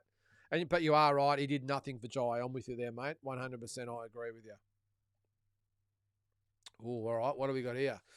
What event would you choose for a boxing deep dive tour? Fury, Joshua in the UK, or Inoue, Bam in Japan? Oh, Damien. Great question. Oh, great question. Look, I got a bit fuzzy there, haven't I? Sorry, yeah, I'm back. Look, it's a tough one, because you've got Fury and Joshua as far as the spectacle goes, and the size of the event. It will be massive. Then you got Inoue and Bam that would obviously be massive for different reasons as far as the quality of the fight, and it would be obviously big in Japan. So are you going with the quality of the fight in Inoue and Bam, or are you going with the size of the event with Fury and Joshua? Look, I can't believe I'm saying this, but I'd probably go to Fury and Joshua in the UK. One, that I've always wanted to get to the UK, but two, I think the event will be Mayweather Pacquiao English style. I really do. I think it'll just be massive.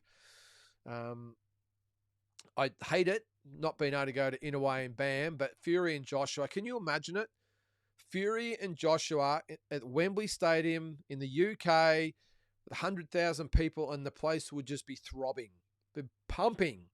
And Inoue and Bam, the event would be great, or the fight would be great, but there's a lot of little golf claps in there. Not to say there's anything wrong with the Japanese fans, but I just don't think the event would be anywhere near as big as Fury and Joshua. So as much as I would love to see Inoue and Bam, the fight, I'm happy to watch it on TV and go to an event that would be Fury and Joshua. It'd be crazy. All right, Tim is going to get absolutely smashed, seriously. You reckon, Damien? I don't know. I mean, don't get me wrong, it's a tough fight. Very, very tough fight. But I don't know. I can't see him.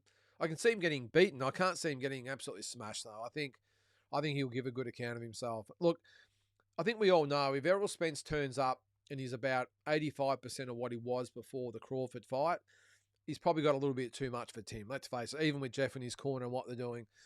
But what version of Errol Spence are we going to get? Now, let's just say, hypothetically, that if Errol Spence turns up and he's 85 to 90% of what he was, and he's in good condition physically, mentally, all the rest of it, and Tim turns up, I can see Tim for the first 5 or 6 rounds giving Errol Spence fits, really taking it up to him, landing some good shots, maybe hurting Errol Spence, everything else.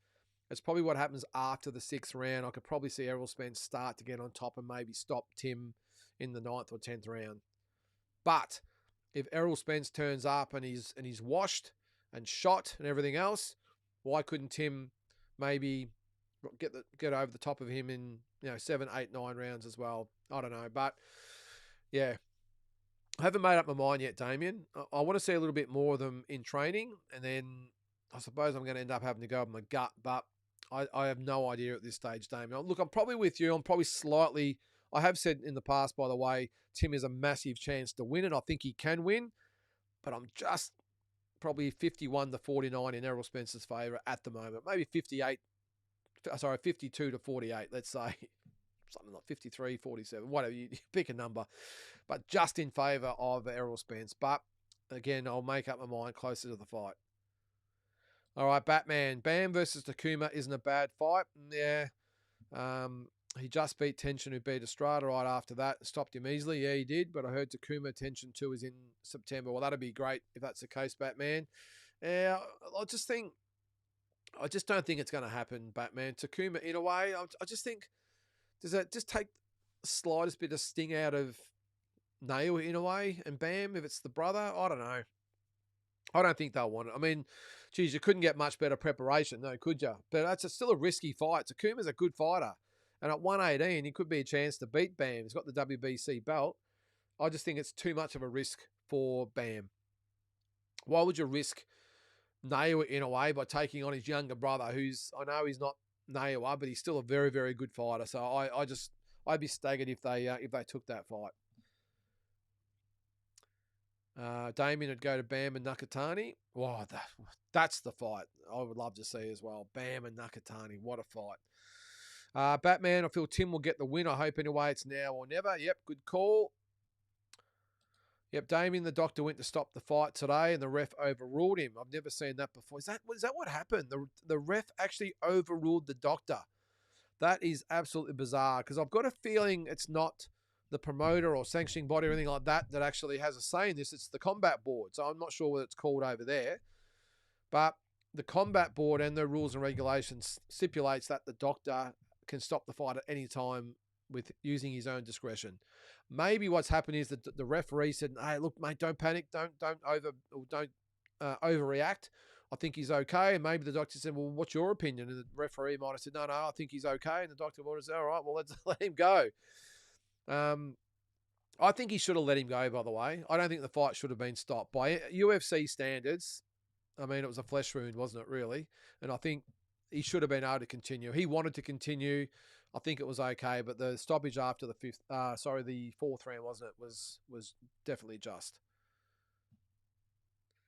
All right, Batman. Junto is huge compared to Bam. Bad still match up for Bam, in my opinion. Bam gone down a few times to much lesser punches and smaller guys. Yeah, it'd be a great fight. It's funny, isn't it? But the flip side, I'd probably back Junto, even though in a way still the favourite over Bam. And I said I'd at this stage back Bam to win. I think Junto's a different proposition. Again, just strictly by styles. I think Junto Nakatani's got the exact style that would make it hard for Bam. With the size and his reach and height and movement and everything like that. So it's funny how different styles can influence who you pick. Batman says he feels Junto is too big and powerful for Bam. There's a reason they have chosen Medina next. Yep. And he's going to the fight. Yep. All right. Cool. Glenn says Junto too big and good for Bam. How do you get tickets? And are you still going okay? Is that going to do a panel? Is that what you're talking about here? BDA? Not sure what that means there, Damien. Is this you talking about on here? I am, eventually. I've just had a bit going on at work lately, and I've had to do a lot of shifts to cover. So, all right, Batman agrees with Glenn. Junto is a monster himself, beats Bam all day in my opinion. Bam is probably up to his waist. Leverage on those punches from Junto, just different. Yep. Yes, Utopia, I did catch the UFC event. How might it be to have the... what's that? How might it be to have the Prince put up a major boxing event at the White House with Eddie Hearn? Well, it could happen, Utopia. Oh, look, I think I think this was a one-off, mate. I don't think it'll ever happen again. This was obviously for the 250th birthday of the USA, also President Trump's birthday as well.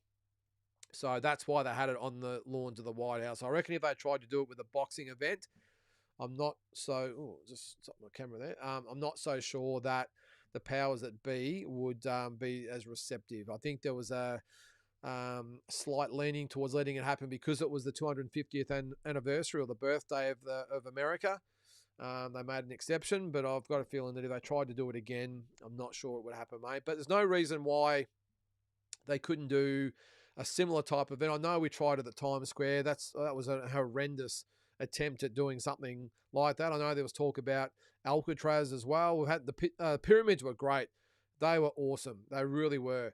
I'll tell you what would have been good, Utopia. And look, it might have been in a bit of bad taste if they did it, but maybe for the September 11th commemorations this year's 25th anniversary this year, maybe to do it at Ground Zero would have been great. But again, some people might have found that a little disrespectful, and I could probably see why. But there's plenty of places they could do it. Why don't we do it down in Tombstone? Do it in the streets of Tombstone down there and commemorate what happened back with Wyatt Earp and Doc Holliday and all. That'd be pretty cool. But look, there's plenty of places they could do these type of events, and I know there's been talk about the Golden Gate Bridge in San Francisco and all these types of places. Why don't we do one here? No Limit can do one in front of the Opera House. That'd be pretty cool, wouldn't it? But anyway, there's lots. We could do that for Australia Day, although we couldn't do that because there'd be more protesters and bloody people at the fights. But anyway. Yeah, as I said, mate, I don't think we'll get a boxing event there. Glenn says he thought Bam looked small yesterday. 122, just too much in my opinion. Yeah, well, as I said, Glenn, the size difference is a worry for me.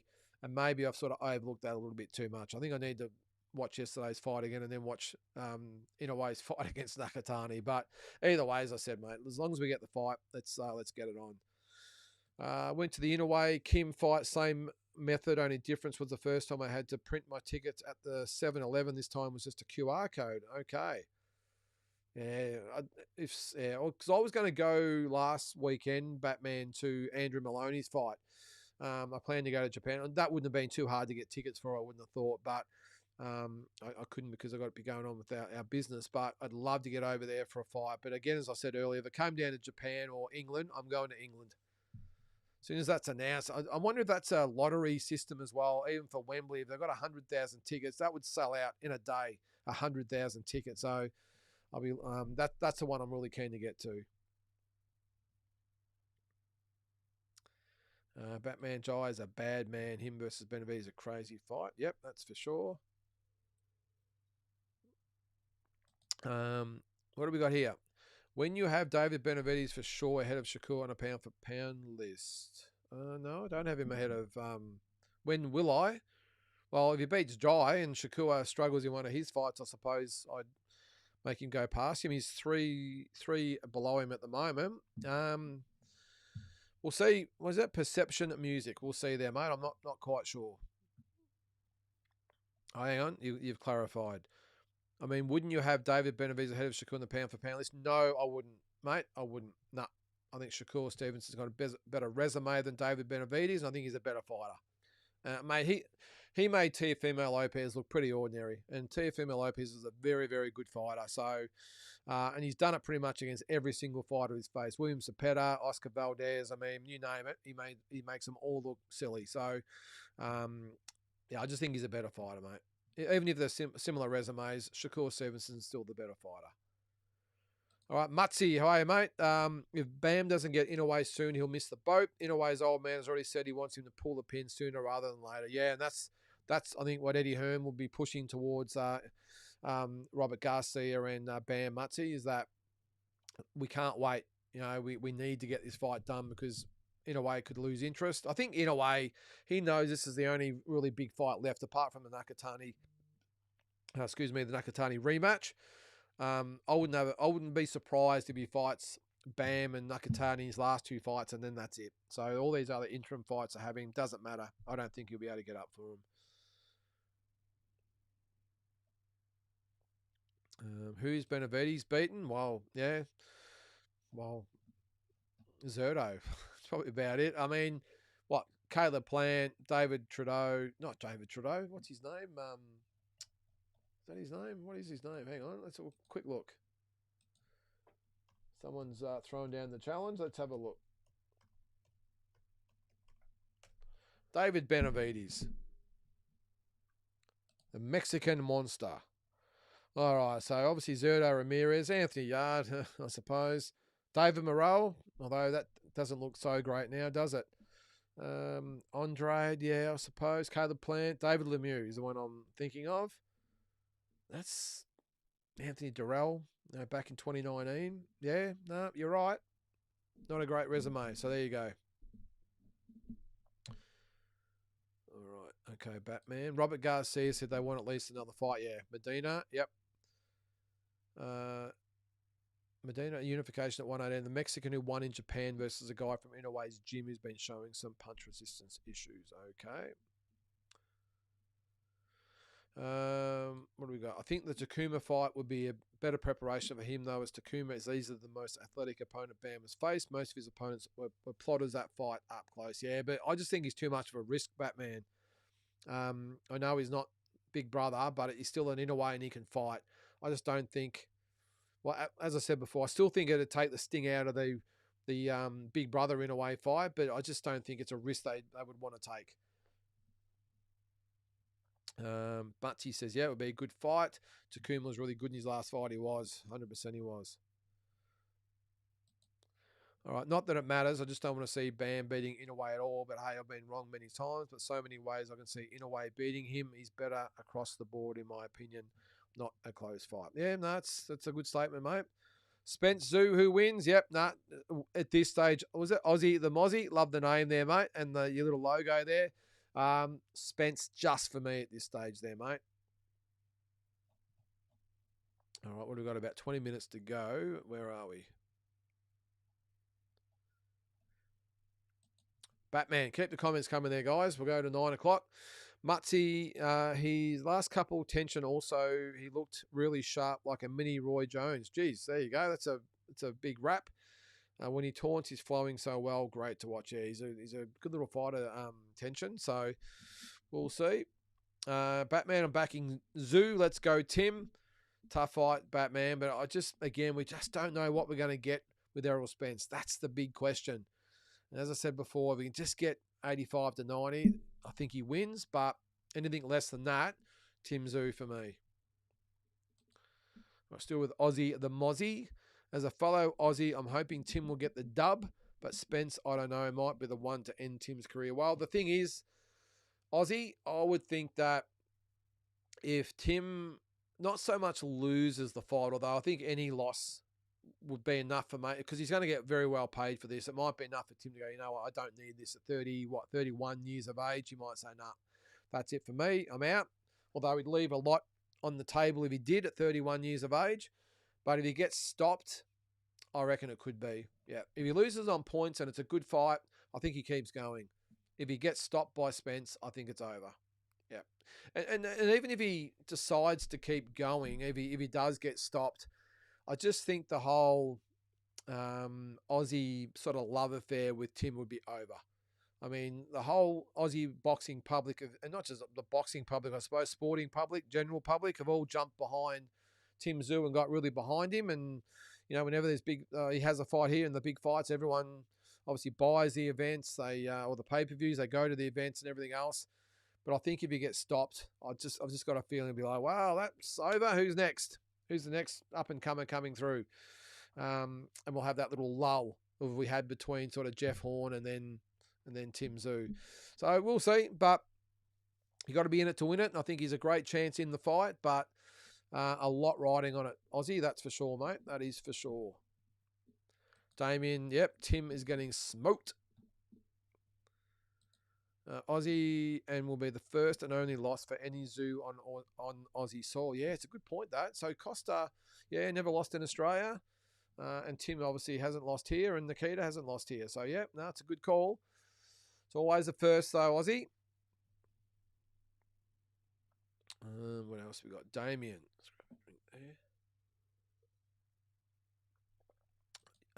Damien, you should have got Maloney on this show. is he? I'm not sure he's back yet. Look, Damien, I did think about. I've messaged back and forth with Andrew a couple of times. Look, we'll see how we go. The problem I've got with it, Damien, though, is that I get him on. We ask him all the questions that we want to ask, but he's done a few interviews and podcasts since he won, and are you just going over old ground? You've just sort of rehashing it, and I've said in the past, being a reporter is not really my thing. But there are others that's the show, that's the whole YouTube channel. They this is what they do: podcasts and interviews. So they've all sort of got in, and Jay McAllister did a really good job. I saw the one. I can't remember the name. There's another couple of YouTube ones I've seen with him as well. Not sure whether before the fight did one with him. I'm sure Rob would have at some stage. So that's the thing. I mean, mate, look, what I might do, Damien, and of course we'll try and get him on, but I'm sure he'll come on 100%. Don't worry about that. But it might be in a different format. We'll ask him a few questions, but it might just be the host of the first Wednesday night show we're going to start doing, where we have our little panel, and maybe I'll have him on just to talk boxing, what's going on in the boxing world, and just touch on the world title win. Because, I mean, it's up to you guys. I could ask him, but as I said, I'm sure you've all seen the interviews, and he's answered the same questions over and over and over. There's only so many questions you can sort of ask. So, but as I said, I wouldn't mind getting him on and maybe just being a guest on here, and we can just talk about what's going on in the boxing world and his thoughts on everything, and see how we go. But I'm not sure he's even home yet, mate. I think he was away for a couple of weeks, I think, but we'll see. Glenn, I'd have an opinion about Tim winning if I knew who he was sparring. Yeah, well, apparently he's sparring with young Hamden Hussein. So, is that his name? Hussein Hamden? Hamden Hussein? No, Hamden. Huss Hamden. Sorry, got my names mixed up there. Yeah, well, look, I'd be staggered if they didn't have some elite sparring for him, Glenn. But yeah, we haven't really heard anything so far, have we? Normally, word drops about such and such coming over, and people talk amongst themselves, and someone gets wind that a sparring partner's on the way, and they talk to somebody else, and we all hear about it. But so far, nothing. I'd be staggered if they didn't have world-class sparring for him. This is Errol Spence Jr. This is not just some import they're bringing over to look good against. This is the real deal, and possibly the last roll of the dice. So we'll see. Maybe Jeff thinks enough of Tim the way he is that he doesn't need that type of sparring. I don't know, but we will see in the long run, I suppose. Batman trying to counter in a way would be amazing to see with that speed. Yes. Early, Batman, early. I would like to see. I think it's hard to see how the fight would go. This is the way I think I would see it. I think Inoue would do what he always does and come out fast. I think Bam would be nice and tight, continually give him angles, maybe wait till the third or fourth round, although this is what we expected from Nakatani, to wait and then start to pick it up, and he waited too long. We wouldn't want to see that Bam do the same thing, but I would think Bam would start to test him after about the fifth or sixth round and really start to pick it up. I think the goal would be maybe to win maybe the first 5 rounds, just win one of the first 5, and then really step it up after that, preferably 2 or 3, but minimum 1, and then we're 4-1, and then we can really pick it up from there and really start to up the pace and get Inoue out of his comfort zone. Inoue is the type of guy who really likes to fight the pace of or the fight at the pace that he wants. And when you get fighters like Inoue, if you take them out of that zone where suddenly when they're trying to rest and conserve energy or regroup, whatever it might be, then you would pick it up on them at that stage. So Bam's got that sort of ability to do that. I mean, he's an elite fighter, isn't he? So yeah, look, I don't think it'd be one-way traffic at all, and I'll stick by Bam at this stage anyway. But I think you would see that in a way. We saw it against Nakatani. I know Nakatani's a bigger guy, he's fast and everything else, but sometimes if you time it properly, it's possible. It's possible. You don't have to be fast to time a shot properly, and Bam Rodriguez can do that like the best fighters in the world can. So I'm still going to stick with Bam at this stage until I see the Nakatani fight maybe again. All right, Aussie. And if the fight between Opatai and Benavides even happens, Jai will break his bones just like 3 out of 4 of his last opponents. Well, I've just got a feeling, Aussie, look, I'd be backing Jai to No, actually, I'm not, am I? I think I said on the last show or the one before that, I'd still have Benavides slightly in front of Jai.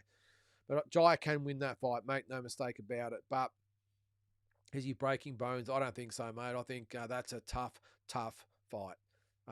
And for me, that is the fight I'd prefer to see over Inoue and Bam, and Ortiz and Boots, and Joshua and Fury. That's the fight for me.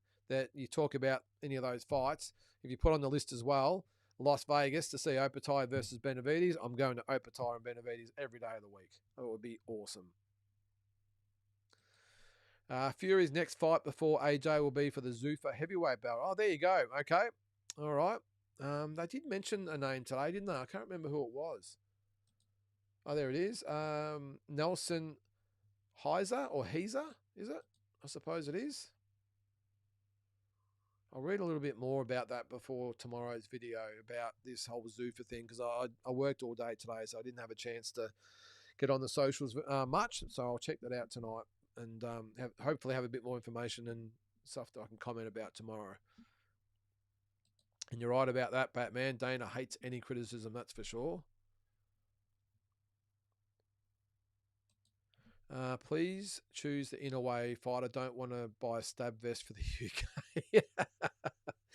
Good call there, Damien. Yeah, well, I've heard Japan's very safe over there. The people that have all been over there. My son went over there with his friends in December and absolutely loved it. So, yes, yeah, you're right though, Damien. Yeah, I think if I go, I'll get a hotel just down the road from Wembley, or hopefully next door. I don't know. I've never been to London before, but so I can just slip out with all the people walking past and walk down to the venue and then walk back with them and straight into the hotel and not really go out too much. Is it that bad over there? I think it is, isn't it? That's what. Yeah, we'll see.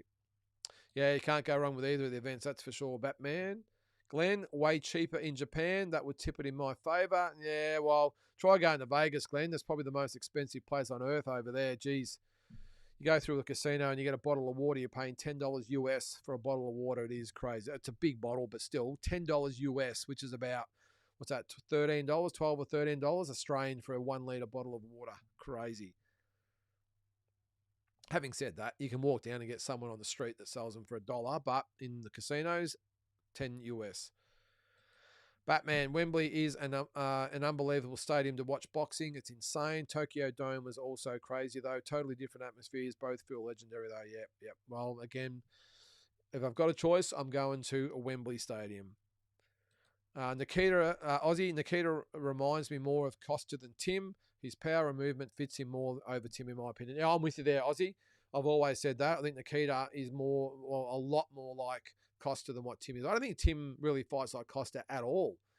I think Tim is, I hate to say it, but a little bit of a poor man's Triple G. That's the way he fights. The way he's an aggressive counterpuncher. So he'll walk you down, but he wants you to punch first, and then he'll come over the top. Triple G liked to dig in with those big hooks to the head and body and uppercuts and everything else. Tim's not that type of puncher, so that's probably why I say respectfully that he's probably a little bit of a poor man's Triple G, if you can say that and be respectful. But Nikita, on the other hand, he's a southpaw version of Costa. Probably not as smart as Costa, I don't think. Although he's getting smarter. I think he's really starting to look at what he's doing a lot more and is thinking a lot more before he throws now. But definitely a lot more like Costa than what Tim is, that's for sure. Batman, I'm rooting for Tim and feel he will get the win. Let's hope so, Batman. Bam versus Inoue would end like Pryor versus Aguayo, says Justin Footer. That's a good analogy there, Justin. So who's Pryor and who's Aguayo? I suppose Bam's Pryor, is he? Or the other way around, Inoue's Pryor and Bam's Aguayo. It's the size and everything. But, well, and that was an unbelievable fight. So, yeah, it's a good call. J Beebs, having been at Wembley for AJ Dubois, telling every boxing fan to put it on your bucket list. Thanks, J Beebs. I will definitely do that, mate. And, you know, if Joshua does fight Fury there, as I said, I'm going to do everything I possibly can to get there. And I actually checked airfares the other day. I think, oh, geez, the UK, that's going to be expensive. It's not. Economy's $1,800. It's cheaper than going to the States. So I've got to So I haven't been overseas for a boxing trip since September last year. So I've actually got a fair few points up my sleeve. So if the Europe sale comes out with premium economy or business class or something like that, I'm going that. That's a long flight. I have been to England twice, by the way, back in the day, both for the Liverpool Cup in 96 and 98. I went over there. I never actually got to London. We landed in Manchester and then we drove to Liverpool after that. So I never got to see London, but I'd like to. But geez, it's a long way. Isn't it funny? Everyone complains about the flight when they go from America to Australia. What about us poor Aussies who have got to fly over to Europe? 23 to 25 hours. That's if you've got good flights. If you've got to have a few stopovers, it could take you over 30 hours to get over there. That's a long trip. Although apparently all the war's over today, so maybe they'll divert us somewhere else. We'll see. But that would be pretty cool. Yeah, Justin, there's only so many divisions one can go before you hit the wall. But didn't they start in the same divisions, though, Justin? Didn't Inouye start at flyweight as well? Bam did. So I'm pretty sure he did. Hang on, let's just have a quick look.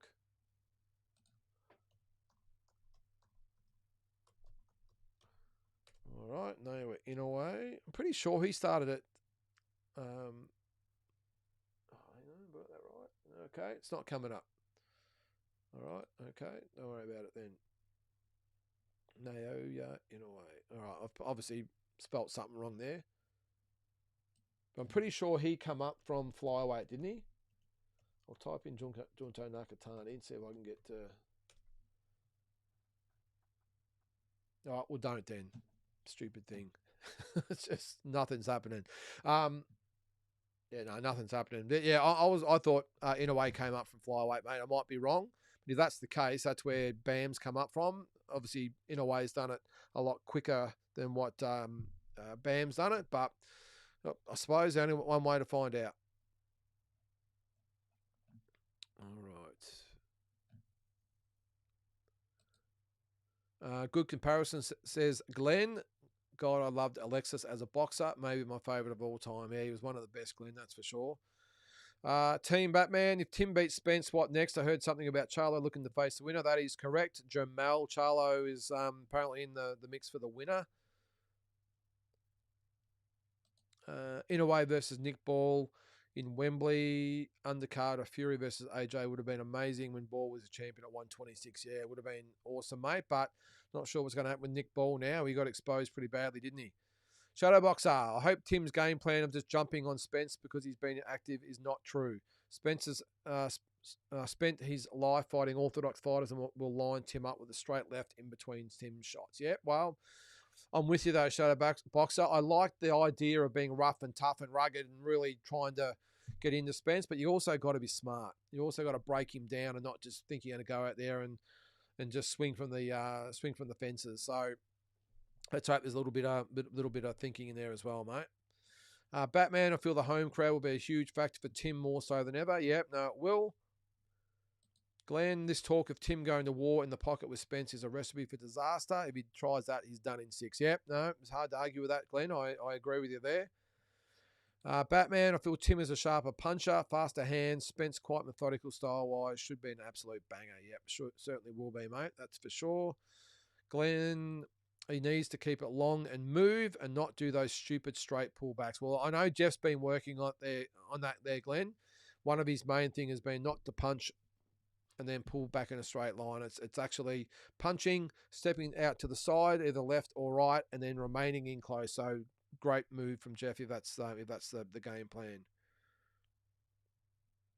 Who's Foster fighting next? Well, he wants Shakur Stevenson, yeah, mate, but we will see. I think Emmanuel Navarrete has been thrown up as well.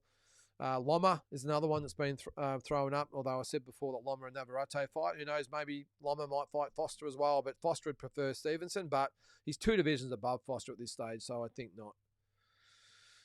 Call me crazy, says Batman, but pre-Fundora, Zoo would have given Spence a beating. Well, I suppose we'll never know, Batman, so we can't comment on it, mate, but good theory. What's up there, Aussie? Thanks for reading the comments. Yeah, no worries, mate. I think I found my new home on Boxing Channel. Cheers. No worries at all, Aussie. All good, mate. Come on here anytime. Don't be shy. How does BoxRec have Canelo Alvarez ranked higher than David Benavidez on the pound-for-pound list? I mean, you don't think moving up in weight class at a higher rate is more impressive. It goes by algorithms there, mate. I don't know how it all works, but I don't agree. Obviously, Canelo's not in my top 10, but, mate, go on BoxRec and type in pound-for-pound lists of different countries and divisions, and it's an absolute mess. Doesn't make any sense. There you go, Glenn. I was waiting for this one. Almost 9 o'clock, and Canelo still sucks. All good. All right, guys. Well, let's hang on. Quick one there from Perception Music. Fantasy fight: who wins, Canelo or Marvin Hagler? Hagler for me, there, mate. Hagler for me every day. What's that last one there, Batman? I also felt Triple G was like a less polished Triple G. Also, like when Tim used his position to his opponents on the ropes and worked them, he was a menace. Yeah, he was. Went backwards there a little bit there, Batman, but I think hopefully he's just going to change tact a little bit, improve a few areas, and we might get back to that Tim that it used to be. You got to also remember, too, the quality of opposition has gone from level 1 to level 5. So that's obviously got a lot to do with it as well. Tim did look good, but it's very easy to look good against lesser opposition, obviously, than someone that actually knows what they're doing in return. So it will all come out in the wash. All right, guys. Well, having said that, that will do it for this week. It's right on 9 o'clock. Thanks so much to everyone that's tuned in tonight for the show. It's very much appreciated. Also to everyone that listens on Spotify, thanks very much for listening. Don't forget, every morning, usually up by about sort of between 11 and 12, the walking boxing every single morning with what's happening in the world in the last 24 hours. And tomorrow there'll be a bit to talk about with this Fury thing. I'm going to have to look into that with Zuffa. So, guys, have a great week, and we'll catch you next Monday night on Talking Boxing.